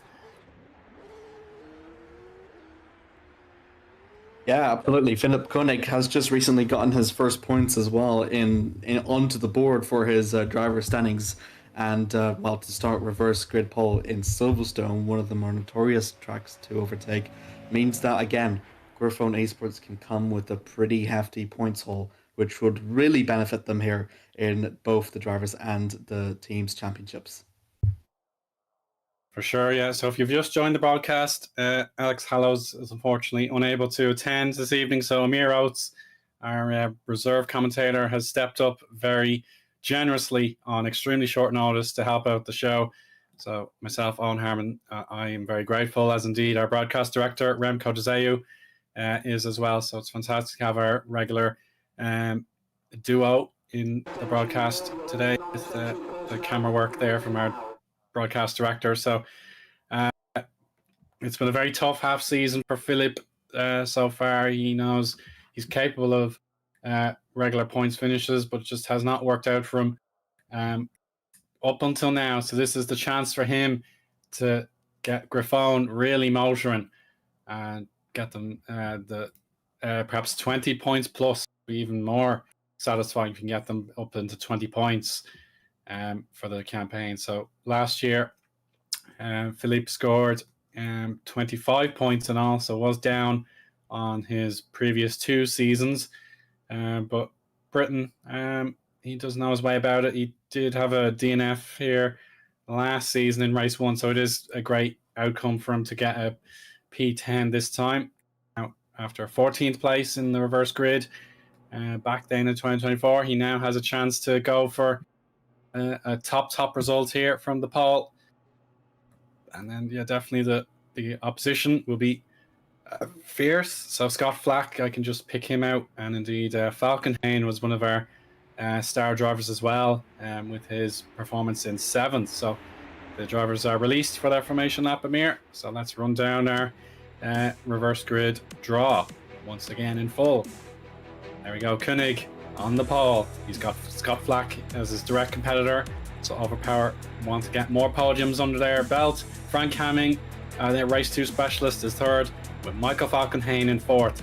Tylene in P5 there with Lorenzo De Ciutis, Lasse Latinen, and Giuseppe Saracino ready to renew their rivalry for championship permutations. Pavel Andrzejewski in 9th, ahead of our race 1 winner Matthews Micah in 10th. In the 5th row, Menno Clont and Vin Glenn 11th and 12th. P13 for Christopher Svillo. It'd be great for him to get a double score with Owen Hausvik alongside Raymond Van Sust and Davide Zanini 15th and 16th. So more rivalry, I'm sure, between MS and LEF. We've Ben Skinner, one of our hometown heroes as well, on 17th. Magnus Aukenhag will want to have a better showing from 18th. Oliver Taras, the second Englishman on the grid, is 19th. Carl Magnus Bore completes our top 20. Wesley Stefano, Mauro Terzoli, Usama Kanini, and Mike Van Dorn 21st through 24th. And our remaining 3 drivers are Christoph Pisakolan, Massimiliano Roboli, and Marcus Christensen. So we don't have our 28 cars like we did in race 1. So again, it's just one of those cases where who actually isn't on my list. I'm sure someone else will figure it out before I do. But here we are now through Sector 2. There'll be final preparations now, Amir, for Stowe, and then can get one last hard braking into Vale. Should be ready to go with those tyres. I'm sure a little bit of strategy contrast that you don't have to pit if you don't want to. Absolutely. Koenig comes here with very happy memories. Back in 2020, he scored a podium place here, actually, in this exact same league. And his last podium, actually, that happened was, I believe it was Germany back in 2021. So it's been quite a long while since he's last had a chance as best as this. Both of his podiums come from race 2 victory, race 2 situations. So he's in pretty good chance here to make it a third here. Yeah, I'm sure the phone team will just be giving him positive mindsets. If he finishes sixth, that'd be amazing, I think, compared to past outcomes. So yeah, I think it doesn't matter about winning for Philip Koenig. Just get some valuable points from this opportunity, and make a chance for your home race in 2 weeks as well. So that morale boost will be so important to him. So we're just waiting now for our lights. Here they come. And the critical rundown to Abbey shall begin now. There we go, green flag waving. Who's got the better launch? It looks like Koenig has got it for now, but Flack will be alongside, and Flack wants to go for the lead. Oh, he's not going to get it straight away, but look out for Hamming in the background with Tylene and Falkenhayn coming for an attack as well. I think the Chutis is ahead of Falkenhayn. Oh, almost a bit of contact there. That's going to slow Flack down. So now it's Tylene. Tylene's made an exceptional launch out of the loop on Aintree. Oh, side-by-side action there as Pavel Andrzejewski is trying to take for the Shivas. Someone's off. Leave a car off. We need to figure out who that might be. Tumbling down the order. It might be Van Sust. It might be Van Dorn. I think it might be Van Dorn as well. He's down to 27th and last. And there we go. Koenig, so far, so good. He's done what he needs to do. But Tylene, how about that? He loves overtaking on this circuit, and he's now on the podium, looking to repeat his trick from last season. Yeah, very good there. Someone's off. One of the Team Irish ones. That's Car Magnus Bore coming out from Cops. And that's another one we have dropped out. But incredible there from Lucas Stein to get himself up into third. Koenig and Flack are on different compounds. Christensen's also DNF'd as well, so I think that must have been from earlier. Yeah, I think Magnus Bar, is still going. There's another battle. I think that would be Auchenhag versus Menno Clant. Yeah, so Auchenhag on the more aggressive soft tire strategy. I can see, yeah, there we go. So Auchenhag has faith in those soft tires. And then in 15th place, it's Ben Skinner. So there we go. A few cheers for the British crowd. They've got their driver in the points ahead of Norway's Phil Hauser. We're going to go neck and neck again. Into Abbey. There'll be no give there. Someone has to yield. But it is a chance as well for Zanini. He's going down the inside in the LEF Auto Racing. And he's almost through. But the second phase is coming into the loop. And Eoin has to make a decision here. Can he use a push to pass? Yeah, he has the inside for Brooklands. He has room there. He won't risk running into the back of Skinner. But Scott Flackley. Koenig has lost the lead. Flack has done it. But now Tylene is going to pick up his moment too. So Flack versus Tylene. Game on. Yeah, absolutely. Again, two very different compounds. Koenig tries to have a look through. Not quite enough. He has to back off, and Tylene pushes off ahead. And now it's going to be between Sweden and Australia up for the lead here. Wow, that's going to be a very interesting fight we're going to see here. And Philip Koenig, meanwhile, has got Andrzejewski on the back here. One of the biggest position gainers, actually, from the start of the grid. He knows what he's going to be fighting for. He's fighting for the championship. He's trying to get himself another race victory onto his name. Is it going to be doable? We'll have to see here. Of course, yeah. So there's the position change. Pavel Andrzejewski, he's got the bit between his teeth, and he's risen from 9th to 4th in 2 3/4 laps. Now that's what we love to see. The championship will not be a formality if he can pick up his form starting now. And Magnus Auchenhag's doing even better with the soft tires, up 7 positions, whereas Falkenhayn sadly is down 8, so it's not quite worked out for him. But no need to fret just yet. He has more in the tank later in the stint. Of course, his teammate is a bit further down the order, I think. He's up the order. Chris Phil, beg your pardon. There's Chris Phil on 9, so still plenty to be optimistic about for 0-1. But now on the inside line, here is Pavel. He wants to take his spot on the podium for the second time this evening. Koenig holds the inside for Luffield, but he may have to defer here. It might not be worth it.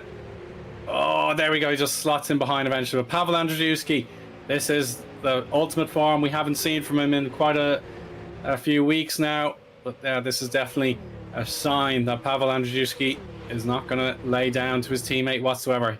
He wants to fight for every point now, and it's better to see this today, knowing that he was so close to a win. It just wasn't to be. But yeah, push on, Pavel, keep it up. Yeah, credits to Koenig, though, for not making it easy for Andrzejewski, though. Up ahead, that is Hamming now throwing down the inside into Koenig. Oh, and a little bit touchy. He has to take evasive action. It's going to be going side by side through Vale. And Hamming gets himself up into fourth now. I think that was someone off on the grass. Looked like Chutis, I think. Yeah, it was Chutis. Oh!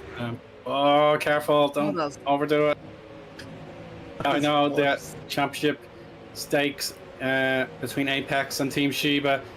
But of course, if Team Sheba finish 7th and 8th behind Yassi, because Taras is 19th at the minute, then yeah, Team Sheba will retain their 2nd place without any doubt after superior performance in race 1 as well as a duo.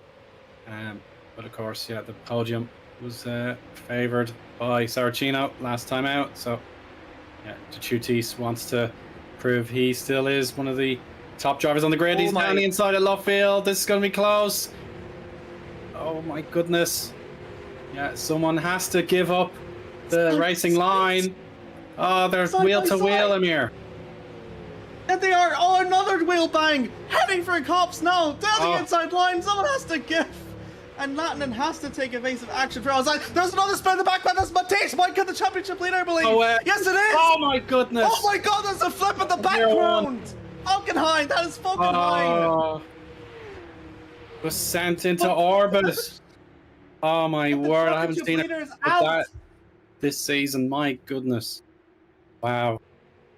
Well, Micah, he gained +5 for his hard-fought victory in race 1, but it's all over for him today in race 2. Here's a look at the replay.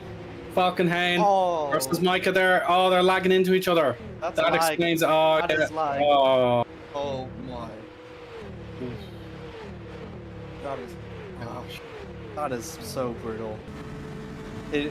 You know it's bad whenever it's connectivity issues, and yeah, it was the lag, and as soon as it came back, they're clipping to each other, and yeah.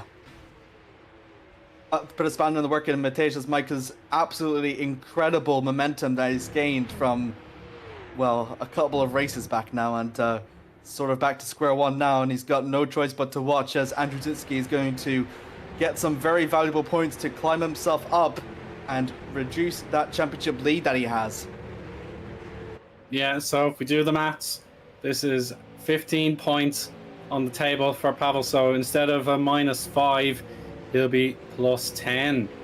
That makes it 21 points in the standings. So yeah, that is encouraging for Pavel. That'll get him right back into the show. Yeah, he's on the soft tire at the moment. So I think, yeah, if he can overtake Lucas or stay close to him, then he can ease off on those tires that have been able to last about 14 laps on the higher fuel loads in race 1.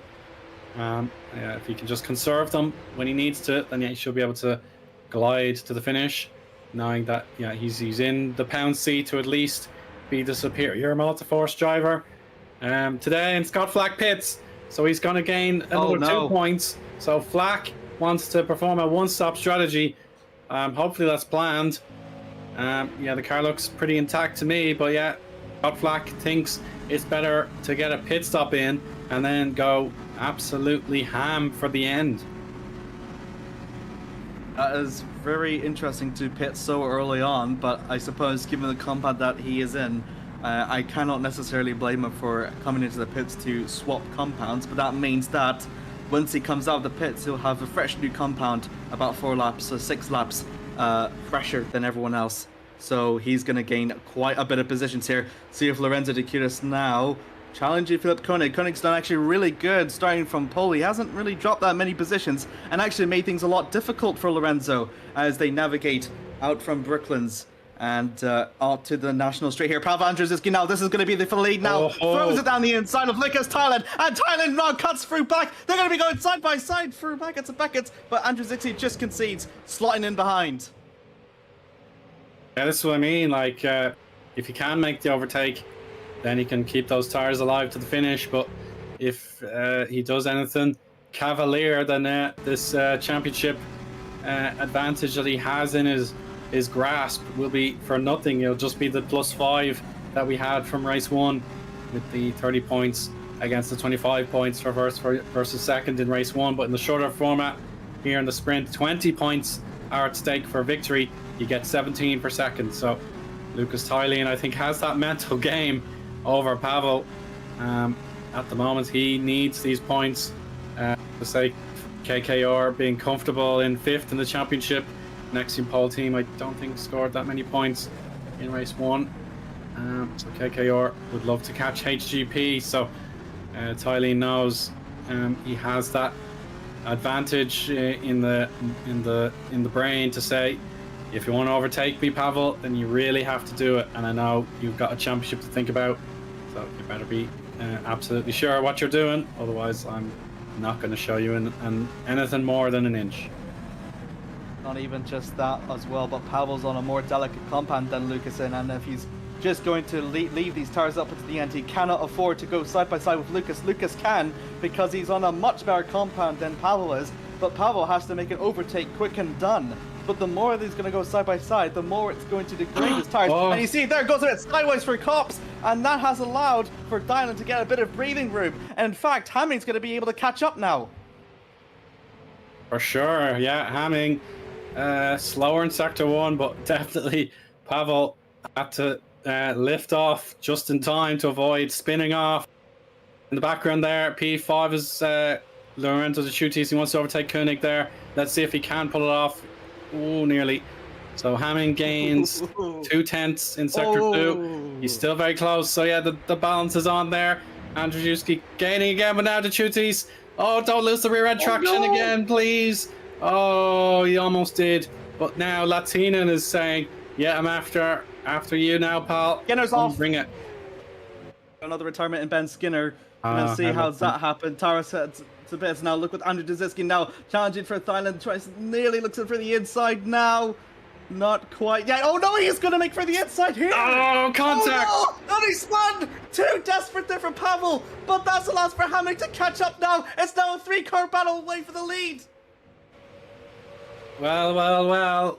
That was just a little bit too difficult. That's what I was saying. Thailand doesn't have to yield. He knows he can do what he needs to do to defend his position. Pavel cannot go for it unless he's certain, and I don't think he was there. And that makes it the 3-way fight for the win. Hamming is absolutely here, ready to make his intentions known.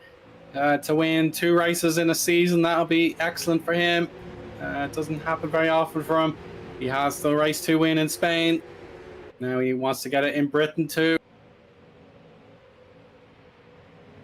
Andrzejewski is definitely on borrowed time. The more that he is too aggressive with those soft compounds, with Hamming and Thailand, they could be able to push as long as they possibly want on the hards, because they know it will last very long. So the Motorforce driver's got a lot to think about. But again, the more that they fight, look at Koenig. Koenig is actually going to be coming up back now, and he'll still have his podium dream still alive here. For sure, yeah. Koenig, I said P6 was a target that would be great for Grafone. With P4, with 3 drivers feeling the heat from each other, then yeah, his chances of a podium certainly shouldn't be discounted. We can't be arrogant and say, oh, it's between these drivers that have a bit of experience. But yeah, Philip Koenig has the absolute heart and spirit to never give up, even if the season has been really, really tough on him. So yeah, definitely he's been fighting back ever since those overtakes were put on him. Now take 2 between Thailand and Andrzejewski, and no need to overtake here to Luffield, to be honest, but stay tight now. Or sorry, that's Brooklyn's now Luffield. Here they go. Ooh, still so close, but Hamming lost a bit of time that last lap, and indeed in sector 1. Lost a bit of the momentum, and now he's got pressure of Koenig, and meanwhile Thailand's under pressure from Andrzejewski, still on the softer compound, and again, is seen with the mistakes that a little bit that he knows that Pavel cannot push it as much as he would like to, probably, given that we've seen of his previous races beforehand. But look, now we're getting through. Beckett's through to Chapel now. exiting out to the hangar straight. It's going to have a bit of a slipstream, but it's still far away. I think the Swede is going to be a bit safer now. Approaching the halfway, more than the halfway point actually here, as the Render DQs down for the inside of Philip Koenig now. Oh, free Stowe, and is going to throw it around and maybe make it stick for the Team Sheba driver. No, not quite. He's actually back. Oh my, what a switchback! And the Italian driver almost makes a move. Switchback as well from Koenig. Oh, they're all in a cluster now. Aukenhag pits. Magnus Aukenhag right in his pit lane. Oh, it's still so close. Back in.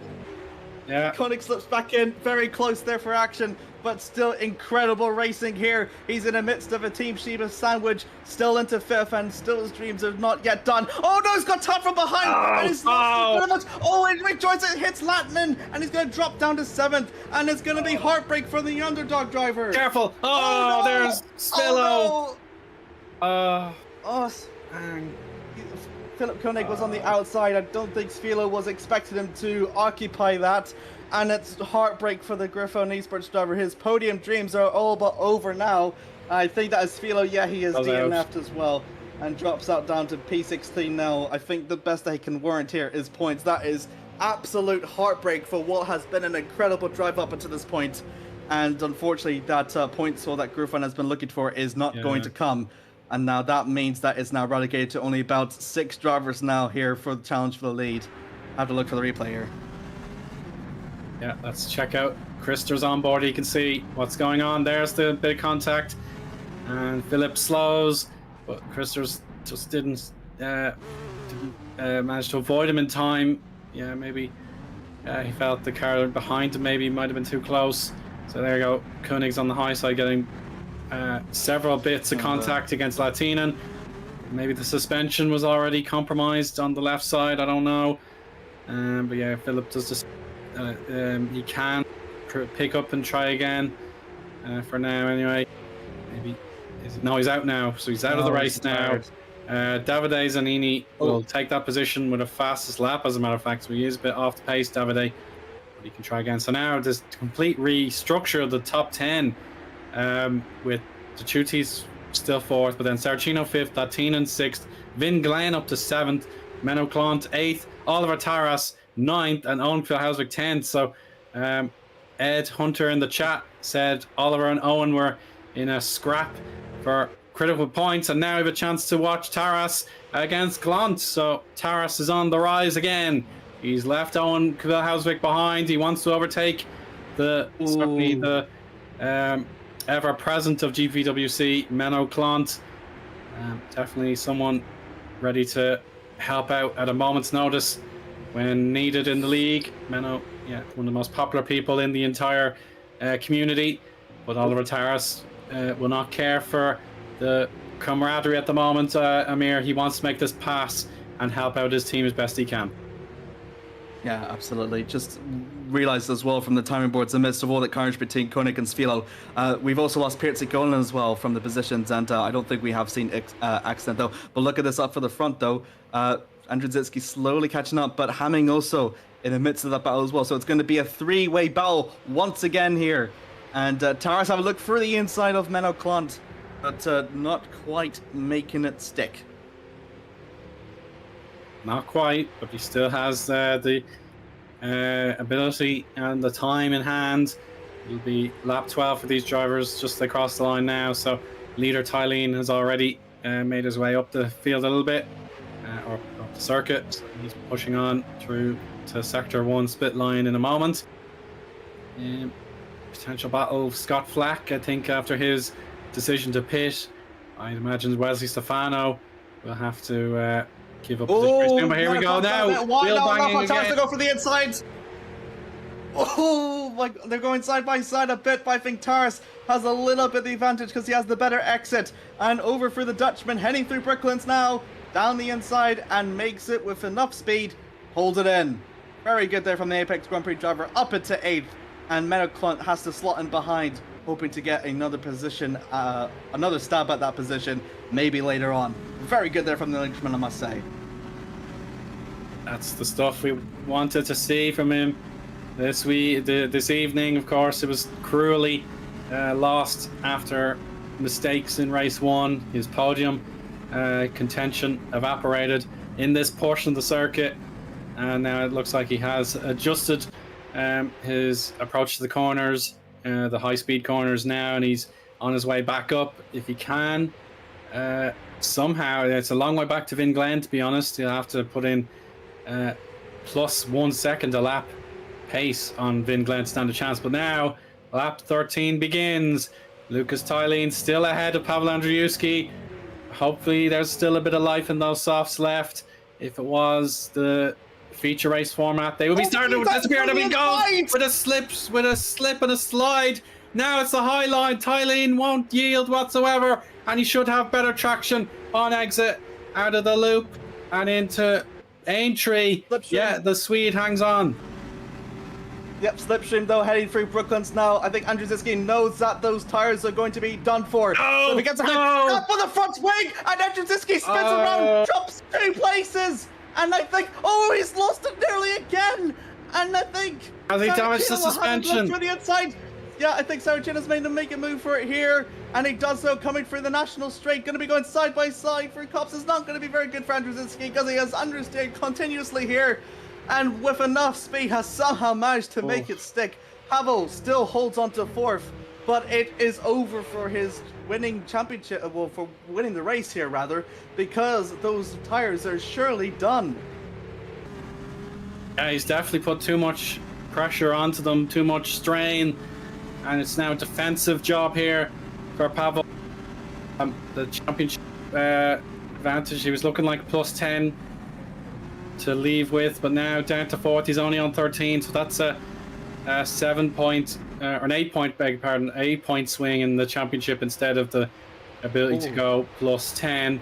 Scott Flack, here's his comeback. But Wesley Stefano, he's not willing to play nice. He wants MS Performance to get the best outcome possible, but yeah, the options to pit for Overpower, he's got very little time now to make up these places. So the strategy for Overpower not looking too promising, but maybe now he's made the pass. Is he there, or is he on the defensive against Van Soest? This is Van Soest, as a matter of fact. So MS Performance could put the wool over the eyes of Scott Flack. Oh, careful with the contact. Yeah, good. Oh, good switchback here. Flack is off the circuit, and Van Soest has the inside line. So Flack's another example of a driver that wanted to make a big move for a big gain, but now he's under pressure to keep what he had in the first place on the high side. Raymond, here he goes. Can he get the better exit out of left field? Here he comes, Amir. Yeah, absolutely. Side by side, incredible racing here from the MS Performance driver here. What we see was Stefano Flack, and now between Van Soest and Flack. And now Flack has to concede through Cops. And wow, that was really close for comfort for Van Soest. What an incredible performance from there, especially with the tyre advantage that Flack has to make that move late stages in the race. Incredible. Yeah, that's terrific work there. But now we're nearly on the 3 laps to go stage. We're waiting for Tylien just to cross over. Here we go. Frank Hamming, how's this lap time gonna fare? He's gained another 1/10 of a second from Tylien. So Hamming, he's won 2 races last year. He won 2 races, or 3 races, I think, in 2023. Yeah, so I was 2022, beg your pardon. So it was 2023 when I first started commentating on camera for FS1. I think Hamming went winless. He just kept getting results in the top 5 consistently, but he couldn't actually get a win. I think he was stripped of a win as well 2 years ago. So he does know how to win multiple times in the year, but this time he'd love to perhaps do it 4 times in the same season to make it one of his very best individual campaigns. But Lucas Tylien, he's definitely one of those drivers that excels when the time is right. He may not have every single race down to a T, but when he's on his absolute best, Amir, he is one of the very finest we have in this FS1 entry list. Seems like it's all coming together for Lucas, though. I think he's been fairly close, but to no avail. Been a continuous podium runner, And Frank Hamming, his last win came from the European stage, and what a way to kick the European off leg here for him with a win. And that will be pretty incredible, and also not to mention very good for his championship pursuits, as he currently sits in the midst of a sandwich in the top 5 amidst of other teams. He is the only one in HGP Motorsport on his own in that top 10, and well, way to put your cement even further with a win. So that's what these two drivers are going to be fighting for here. Lorenzo De Curious also as well into the mix as well, makes this a 3-car battle for the lead. The question is though, will Thailand break? Because again, he's on those compounds which are not very easy at all to lose, especially in 17 laps. So I think it's just going to come down to skill here. Yeah, skill is of prime importance here in equal machinery. No strategy calls for the majority of the drivers in the points, of course. Overpower.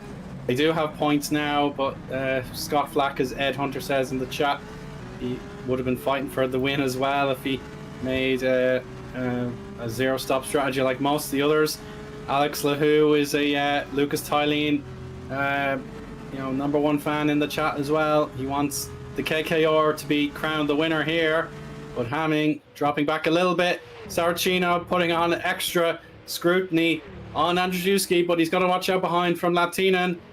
It will be a perfect evening's work for Team Sheba if they can get the victory over both Latinen and Taras. But Saracino backing up his teammate heading into the final lap. This could be it. There we go. So we've 2 clusters of 3 cars in the top 6, and there's just no room for error now. Final lap is about to begin. Must give credit to Andrzejewski though, to be able to do 17 laps in the softs must be no easy feat at all. But you have to wonder if Multiforce thinks they may have made the wrong call here for the Polish driver, as he is sitting languishingly down in 4th and now under heavy contention now from cars which are way more suited for the conditions here on lap 17, the final lap here in Saracino and Latinen right behind. We've already seen the fights that they have seen in race 1, and it's going to be coming all together here for race 2 in the final lap. Yeah, make your move, Giuseppe. It's your call what happens as you're in the middle here, so you can go for the aggression or you can defend what you've got. So far, he probably wanted to go for the attack, but wasn't possible. Still, we have to wonder what's going on up front as well. Frank is really, really close. Oh. Giuseppe is going to actually commit into Cops. Yeah, he will actually. And there's a banging of the bodywork. And is he through? Pavel might say that was an illegal overtake, but he's got to watch out again for Latinen. Tylene pulling clear in the lead.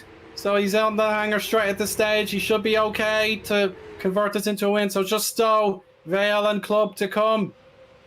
There we are now. It's last chance saloon for Yassi.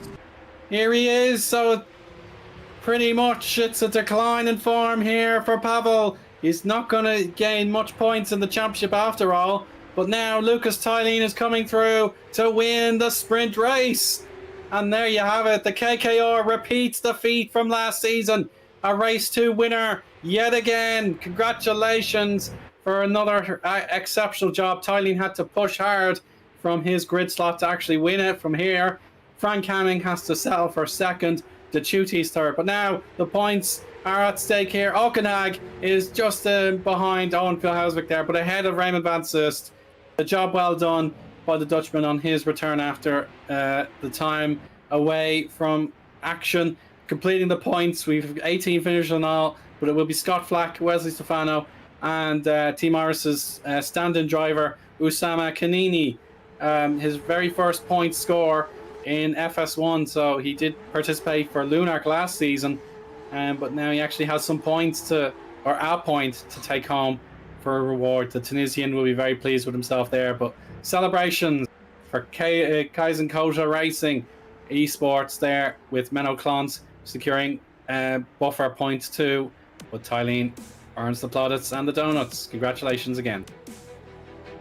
Incredible there from the Swede. Just gets his 4th win now here on the Formula Sprint 1 Championship here, and also KKR's first as well. Frank Hamming almost had a look it was going to be 2, but not quite there for the German, but he'll still be very happy to get a points haul there in second. And Team Shiba comes with the sprint race the most amount of points, as Lorenzo and Giuseppe complete third and fourth. Very incredible. Yeah, that's really smart driving from the Team Shiba drivers to collect the podium in both events. The Chutis this time gets it, but yeah, very credible points. So they do gain a little bit back against Malta Force, but of course, yeah, their 1-2 in race 1 was worth 55 points. So that's so much to overcome in just a sprint race. But yeah, they gave it their best shot. Now completing the top 10, we've got our first to fourth announced. So it's Latin in 5th, Andrzejewski 6th, Glenn 7th, Taras 8th, Klont 9th, and Phil Hausvik picking up yet more points. A very good top 10. Then our 18 finishers and all here on page 2. We've Magnus Okenhag, Raymond Van Soest, Scott Flack, Wesley Stefano, and Usama Canini. Mauro Terzoli, Mike Van Dorn, and Davide Zanini did not get into the top 15, unfortunately, but they did cross the line, finish. And then a complete U-turn from what we saw. The attrition rate was very high as opposed to race 1, where nearly everybody completed the race. Philip Koenig, the heartbreak for him with the collision there. Christopher Svillo, he's out of the race. Christoph Pisakolan didn't make it to the line in P20. There's the aforementioned Svillo. 01 Esports there, disappointment with both cars out. Of course, Ben Skinner and Massimiliano Raboli both DNF'd for Pixelate, but it was that big moment as Valkenhayn was lagged into by Micah, and they ended up spearing into a massive collision with somersaults and barrel rolls to talk about there. So that was horrible to see, at least both drivers, the discussion, and they're all okay about it. So the lag just took them both out. Carl Magnus Bore and Max Christensen DNF'd on lap 1, and it was no appearance for Mateusz Gazowski from race 2, as he was there in race 1, but he didn't make it in race 2, Amir. So what are your thoughts after you come in on very short notice for this race here in Silverstone? What an extraordinary 2 races it was. Yeah, the British Grand Prix is not really something that even us as commentators can prepare for the complete magnitude of action that we've seen here in terms of the racing product here. It's been really, really exciting actually to be here, and I'm honestly it's been really, really fun. And what a way to kick off here for the European leg in Formula Sprint 1. We're coming up to the Nürburgring coming up next. It's another one of those old-timey tracks in the Grand Prix layout, and then of course, afterwards, it's Spa-Francorchamps, another one of those old-timer ones, and a really fan classic as well. And then Hungaroring also is known to be, producing some very good classics there. Also shares a bit of the same difficulties that Silverstone has as well.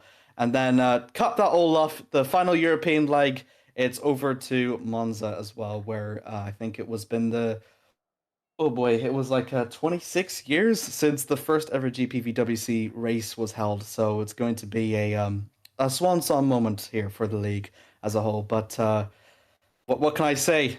We're now halfway through the championship, and we've seen such incredible racing, and there's still half of the calendar left to go, which means that there's going to be still more of that same exciting racing coming up. Yeah, a summer of fun and action coming along in the next 2 weeks and beyond here in FS1. Unfortunately, a bit like last year, St. Patrick's Athletic made it to the UEFA Conference League again. So I'm going to be watching them play to see if they can get any further than they did last season. We were so close to the group stages, or the league stages, it's now known, but it was a disappointment at the very last. But I suppose we had superior opposition, so we have to pick ourselves up and go all the way from round 1 in the qualifiers again. So unfortunately, I'll be preoccupied for definite. Then I'll look forward to getting my ticket, hopefully, and watching the Super Saints in action before they have to go in the return leg to Lithuania. So that's going to be an interesting one. But yeah, just waiting probably another minute to see if anyone else wants to come in for an interview. But yeah, I mentioned Owen Kvil-Hausvik. He loves to have a chat, and yeah, the last month has been a bounty for 100 to 1. So I can't wait to hear what he has to say in one of yet again one of his very best performances in a FS1 car, Amir. So yeah, I suppose he's won the right to be interviewed first. So let's have a chat with my namesake, Owen Kvil-Hausvik. Eager Beaver, it's Owen Kvil-Hausvik. Can you hear us? Yo, what's up? I can hear you. Yes. Now I was just saying there, the bounty of points for 100 to 1. Where has this come from, Owen? This is brilliant. I don't know, just talent, I guess. I didn't really practice much. So I just hopped in the car and went for it. The setup was almost like USA, just a little bit more downforce, basically. And the strategy was just hit on our lap. I felt like so it didn't really work that well in race 1. I could have gone better, I feel like, but that's still points in that first race, and that top 10 in race 2. So I'm pleased with today. I'm really happy. Yeah, as well you should be. But yourself and Magnus were unable to attend the Montreal event. And it has to be said, Brodie Lawless put in a stellar show to grab the team's very first podium. Were you able to have a chat with Brodie or anything like that to, say well done or anything like that? Not gonna lie, I haven't talked with him, and I haven't seen him in the server we have. So whilst I was at Le Mans, the real event, like I had no idea what was happening, and I just looked at the result and I saw one of our cars in the podium, and I was like, wow, that's crazy. But the other guy, that I forget his name, but the Brazilian who was in the 47 car, I helped him and try to explain what's going on. So since I saw he was the only one that I knew was gonna take one of our seats, whilst Marcus he was unsure if he was able to do the race, because that was the day before we were gonna take our flight. So but since it was so late, he decided not to do it, and then we got Brodie in. And that was just Ben's doing. I didn't know much about that, but I saw he was new to GPV and tried to help him as much as I can and just give us a good pep talk. Yeah, Giovanni is his name. Yeah, so yeah, Giovanni. Maybe where I could go, and fair play to him as well. So now back to yourself and the team. Yeah, I suppose definitely you're in the mix for quite a while. I know race 2, for example, Oliver was battling hard with you for a while, but yeah, I think you've had to put on the blockers towards the end there in race 2 just to make sure. So was there any other battles that we may have missed that were worth a chat? I mean, I felt like I'm feeling like Trulli these races. I feel like some of these races I don't have pace, but I have the my setups usually have less downforce than the rest of the guys. I kind of keep an eye on their the KPH on the straights and see if I can improve mine, and just see if I'm level or I'm better than the guys around me. And I don't have that lap time, I feel like, as and pace that a lot of other guys have. But down the straight, I'm pretty fast, and I can fight for these positions pretty well. And on the last lap this race, or race 2, I positioned the car perfectly. I feel like, or I made a mistake, but when the two guys behind me fought me, I battled them really well, I think, and did the best with what I had. Yeah, Amir, do you have any questions for Eoin? Yeah, congratulations on another double points finish. It's now halfway through the season, and last year, back when you were with 100 to 1, you've scored two double points finishes here, and now it's halfway through the season here in your next season in 2025, and now it's been two double points finishes now. So I'm curious, what would you say that you haven't? I know you have improved impressively from this year, but do you think that there's any more targets that you can able to replicate this feat that you had here? I mean, the target for the rest of these races are just to finish like consistency, or consistent. Because I'm looking at these races and I'm looking at like just how my life is going, and around Hungary, I can't do anymore. Like I'm not gonna live in this house with the sim rig. I'm gonna go to uni, and I'm not taking the rig with me. So I'm looking at these races like my last in sim racing, like quote unquote full time, like doing a full season. So in the future, I would maybe be able to do races in like as a reserve, but like when I think about that, like the hunger to improve and practice isn't there as much as it was like last year and the beginning of this year, because I know like the end for me is so close. So I'm just trying to enjoy these races, and I'm just want to get as high as I can on the standings, and just be consistent, and so that I can in the future just look back at this season as like as my peak, you know, because I think I've been going upwards like quite amazingly, but you know, it's kind of sad. Like I can't really improve more. So yeah, that's how I look at it. Yeah, I understand. Well, best of luck in uni then, and done very well as well, because as you've mentioned before, up until Hungary, so not even a full season, you've probably like equaled or not surpassed your best than previously last year. So all the congrats to you, Eoin. You did really well. So you've done absolutely incredible. Thank you. And Italy is going to be my last race. I just thought. Yeah. Yeah, we'll make sure the audience knows that'll be a chance to tune in for 100 to 1's Swan Song with yourself. So, Eoin, thanks so much, and really well done today. Congratulations. Thank you. And I suppose Pavel has also joined the interview rating room. Lorenzo Tervich-Funcic, I suppose, wasn't the best day for their team, so we'll have a chat with Pavel first, and then we'll close out with Lorenzo. So let's hear from Pavel. Hi, Pavel, can you hear us? Hi, hello.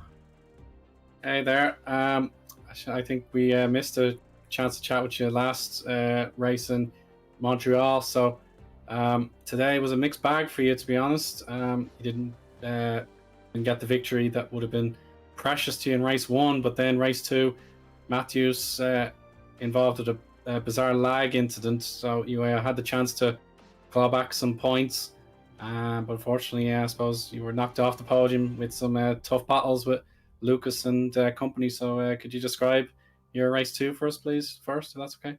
Well, first of all, 2 weeks ago, I didn't go for interviews because I wasn't in the mood to doing interviews. I can understand, yeah. Because it was the worst round for a long time. So there was nothing to be told about. It was really shameful to even talk about this Canada. I wish that Canada will be obliterated from the calendar for next years, and it won't ever happen.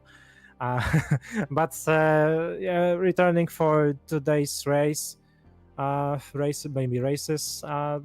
Okay, it's basically it's on my own that I didn't score those both big points, because in race 1 Mateusz was having some kind of issues with tire usage, and he had to lift and coast. He had to save fuel on the second stint on hards. That's why I caught up to him, and I had 1 or 2 moments that I could have attacked him, but the tire advantage wasn't as high as it could be. So even though if I had a good exit, Mateusz was just a little bit too far from me to overtake him, and basically that was the race 1, because basically the rest of the pack didn't even. I didn't even see them after lap one because we have just went so far in front of them. So it's really good how well prepared we were today. The qualification round and the race pace was extremely good. I think that reminds me of Australia, the performance we gave in Australia, because the gap was maybe the same or even better than in Australia.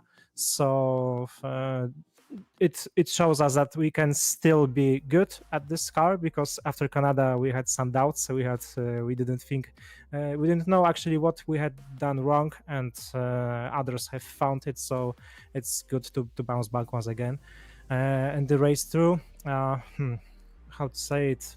I think I was too eager to get this win over Lucas Tailin. Maybe if I had settled on P2 and tried to bring the car home, it will be easier to take those 17 points instead of 10. So the collision I had with Lucas at turn 4, I guess, turn 5.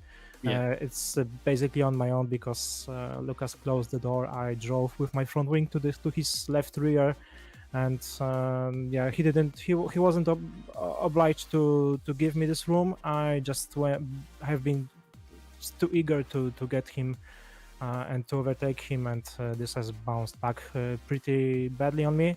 And after this half spin, I was basically defenseless, because others had been racing on hards, so they have saved their tires. My softs were basically on the live end at this moment. So unfortunately, on the last lap, I had to leave another 2 positions down. And this is it.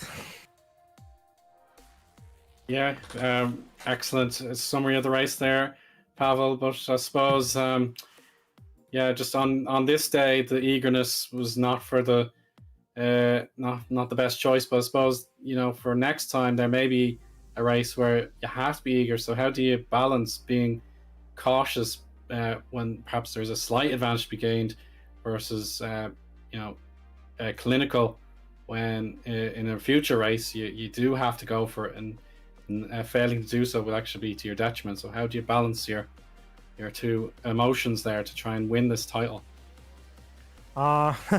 That's really good question, and I don't know how to answer to it basically, because in race 1 I was, I think, more cautious about my tire usage and my race pace and making any collisions, because first of all, it was my teammate Mateusz who was racing at the front, and so I didn't even think about doing any crazy attacks or dive bombs to snatch the position from him.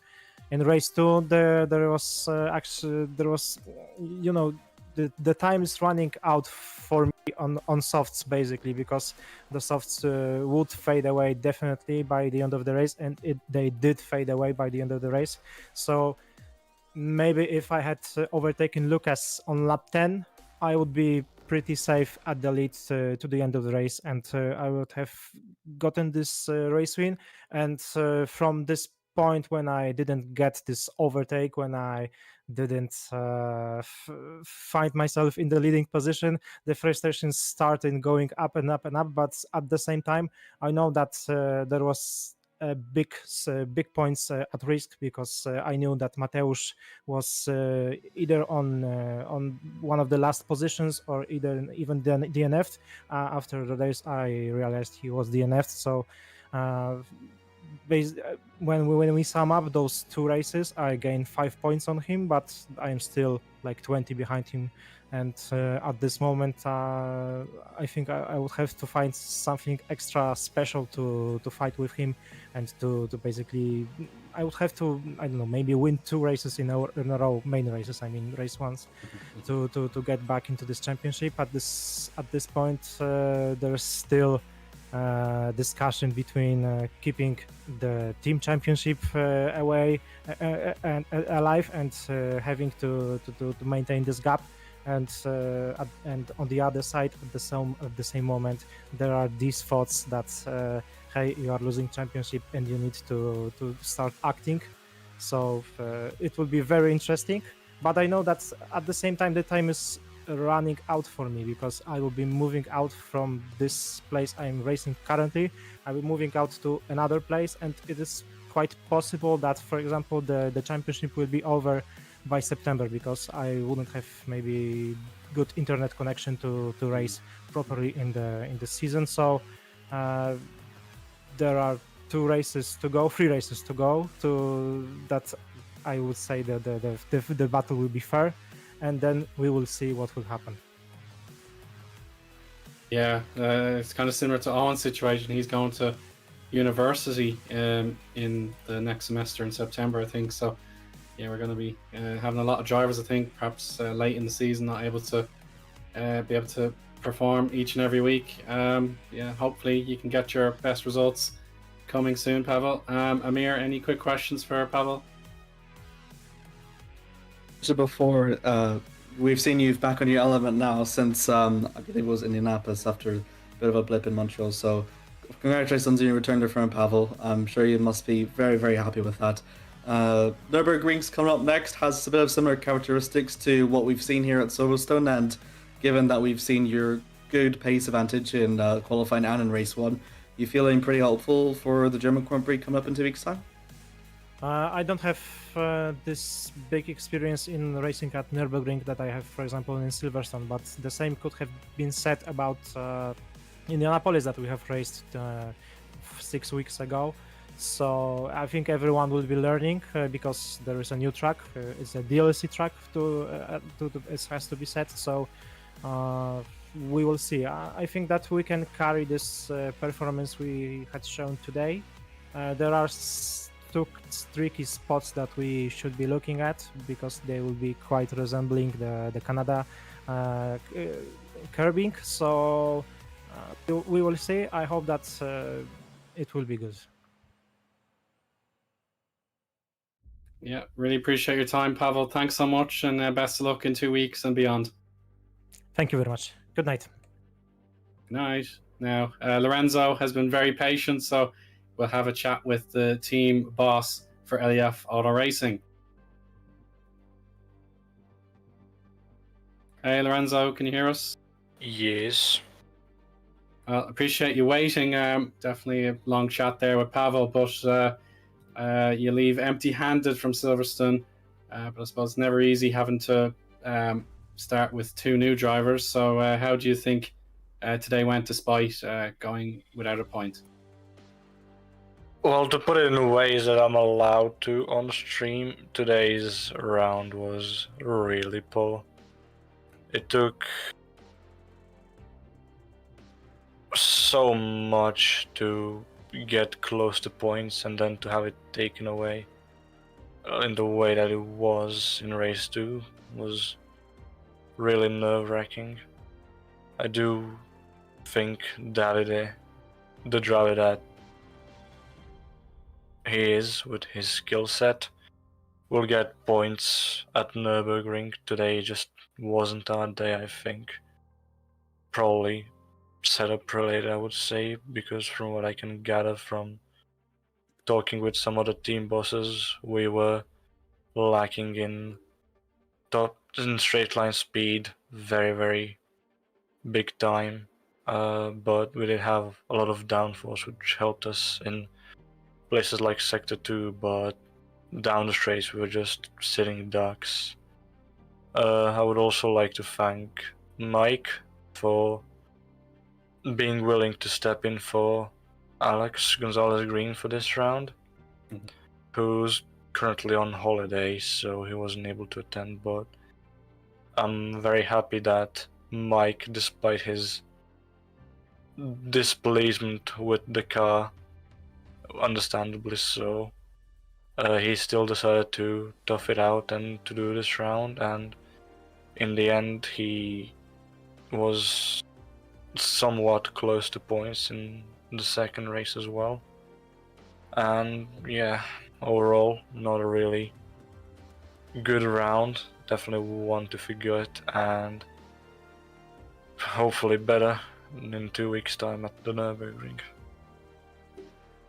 Yeah, fingers crossed for the team as well, Lorenzo. But I suppose Davide, he had a little bit of experience in FS2 2 years ago. Made the jump straight up to super lights.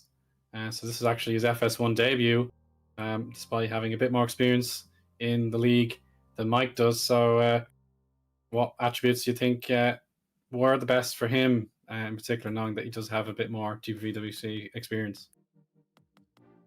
Well, I think it'll definitely help us as a team having someone like Davide on board. To single out just one of his qualities wouldn't be fair on him as a driver overall. But I'm very happy to have gotten him, and I'm sure with us now being only at the halfway point of the season, there's still 8 more rounds to go. He did inform me that he will be unavailable due to other aspects for the races at Spa-Francorchamps and Hungaroring, but that's still 6 rounds in which he can truly show what he knows, and I think today was just an unlucky day for us as a team overall. Especially in race 2, Davide was for a good chunk of the race in the points until an incident in Stowe. It's definitely something that while I was in the team voice channel with him, it definitely upset him majorly. And I think the fact he asked me as well whether there is still points for fastest lap just shows his drive to get those points. And yeah, I think we got a really good driver in our hands, and today wasn't great, but I think the future will be. Yeah, Amir, any questions for Lorenzo? And mentioned before Montreal that you're pretty happy with the momentum that you've had, but I know you don't have any points on the board, and it can be a bit demoralizing as well for a team to come up pointless. But would you say there's any positives that you take from this, given that Zanini and Van Dorn were really good today? In fact, Zanini was breathing room within the point scoring positions here in both races.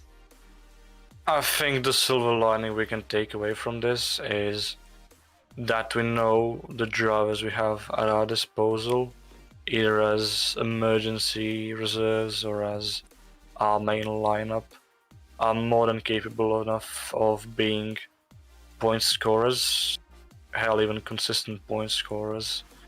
And it's just, we need luck to go our way, really, which is unfortunate to be able to get points.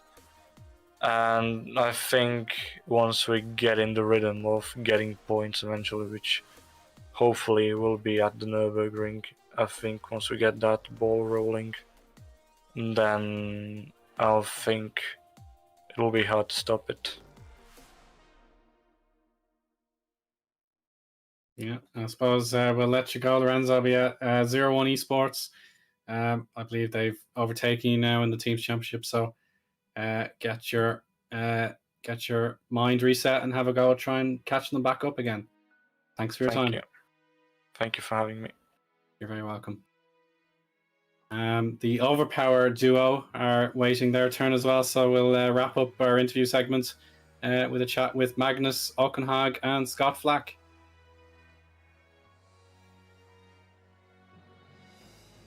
Hi guys, can you hear us? Yes. Yep. Excellent stuff. So Magnus, I'll probably ask you the first question. You are very certainly out of the box thinking of all your pit strategies. So the 2-stopper in race 1, what was the thinking behind that one, first of all? I just knew, like, before the race, I basically just practiced 1 hour pre-race. So when I did the laps in practice, I figured out that tire wear would be very harsh on the tires. Like, I wouldn't think I would survive the whole race with just doing a 1-stop, so I'd rather just do an extra stop and push a bit harder and then actually be safe and not risk having an accident. Then maybe pick up the pieces in the end. I almost did, but yeah, I got a bit too over ambitious on that last lap by missing my braking point, almost rear-ending Terrace. That was a close run thing. We saw Oliver Terrace as well making a mistake late on, so that was just unlucky. But Scott, turning to you, you had a more routine race. You peaked when you went a bit longer compared to some of the leaders, but you ended up with a P9. So how did you feel you got on in race 1? Yeah, I was pretty happy in the first stint. Tires were good. I think I saved them a little too much, given how early people started pitting. I probably should have pitted a lap or two earlier myself. I got undercut by a couple of people, I think, because I don't really like to be on the hards, to be honest. I'm never quite as good. So they were actually okay this time, so maybe I should have pitted earlier and I could have had a couple of spots higher, but overall not too bad. Yeah, and then for race 2, because Philip Koenig's number 10 was plucked out of the hat, you rose to P2 on the grid for race 2, but I'm afraid I suppose that stop strategy that you went for, maybe a podium was on the cards for you, but just didn't quite work out. So was there any traffic at all that you had to contend with in race 2? Yeah, for race 2, I actually think I probably could have won, but I got a drive through for jumping the start by about 5 milliseconds. I had my window open because I've got a bit of a fever. I heard a bird chirp just as the lights were going out, and I reacted to it, and the lights went out just after I did it, so it's just a bit unlucky. So then I was just trying to get as far ahead as I could at the early stages and before I took the drive through. But yeah, once I come out, it was dirty air everywhere. It was really hard to overtake, and I couldn't push the tires too much to risk it, otherwise the tires would just fall off. I see. Yeah, that's just unfortunate. Yeah, it's your winter time at the moment, so yeah, I suppose a few bugs will be going around the place. So yeah, I feel better for next round, hopefully. And then Magnus, yourself, you did manage to have a more successful race 2, picking up a few points, but yeah, definitely lots of retirements as well.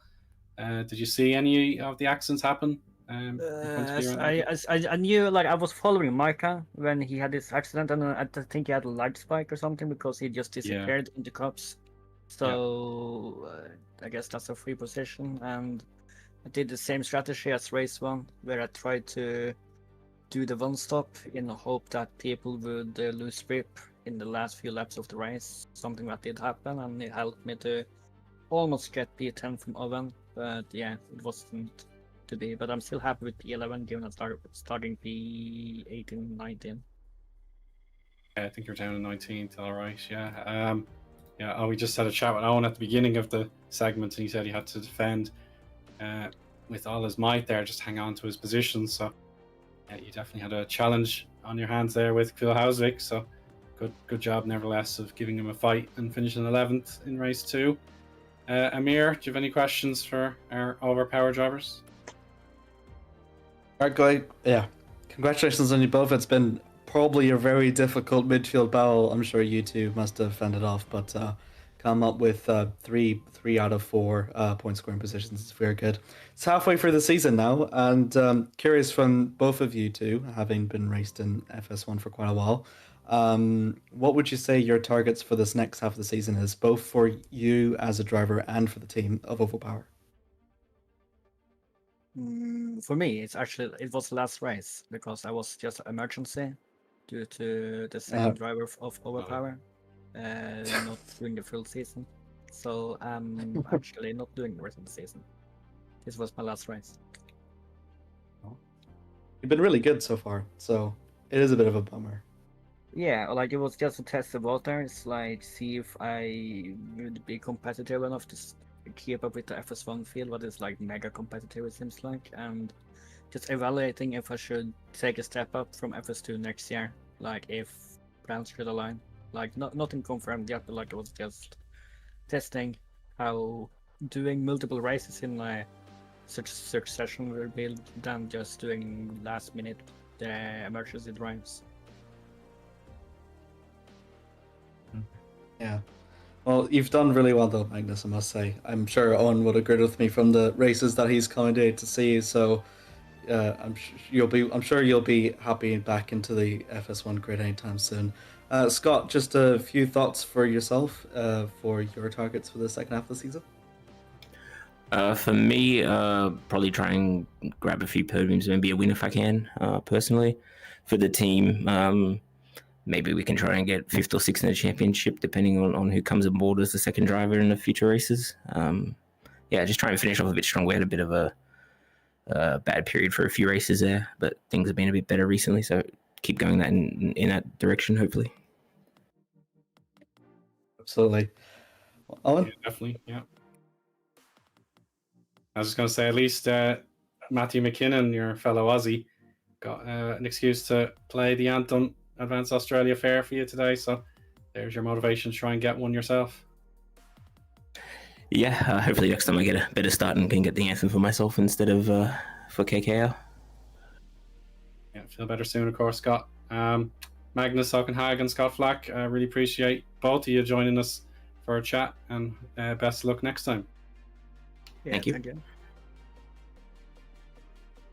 There we go. Everyone who wanted to chat has been given their spotlight, so appreciate everyone for having the option to come in and say their piece. So, Amir, any final thoughts before we sign off? Yeah, I've been incredible here. I know I always say that, this FS1 race was the best I've ever seen, or because I think every race that I've commentated here in this league has been always exceptional. It never fails to not deliver, and Silverstone was definitely one that absolutely did deliver, and if anything, it kicks off our European leg in grand tradition, and if anything, I think the viewers will all be hyped to look at the next upcoming FS1 race, which takes place at the Nürburgring. And along with that, with the Formula Sprints drawing to a close, we'll also have the Academy on Monday, and then Super Lights on Tuesday, next Tuesday afterwards, and then Super League as well, which is a week from now. So, yeah, I'm incredibly excited to see how the remaining races go, and on top of that, to see how the developments of FS1 continues on as it approaches its second half mark. Oh, for sure, Amir. Thank you again for jumping into the commentary box as Alex was unable to attend. So, yeah, really appreciate all that you've done for us this year. And I'm sure if you can make it for us in 2 weeks to take my spot, then yeah, definitely. I wish you the very best of luck.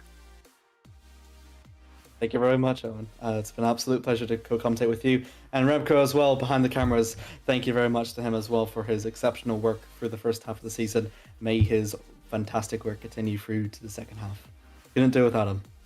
Exactly, yeah. Remco helped us out 2 weeks ago when we had a bit of the software troubles, and we managed to overcome them to provide you the Montreal action. But today, everything ran like clockwork. So Remco, a round of applause for you today. And let's conclude the broadcast. I hope you enjoyed our action today at Silverstone.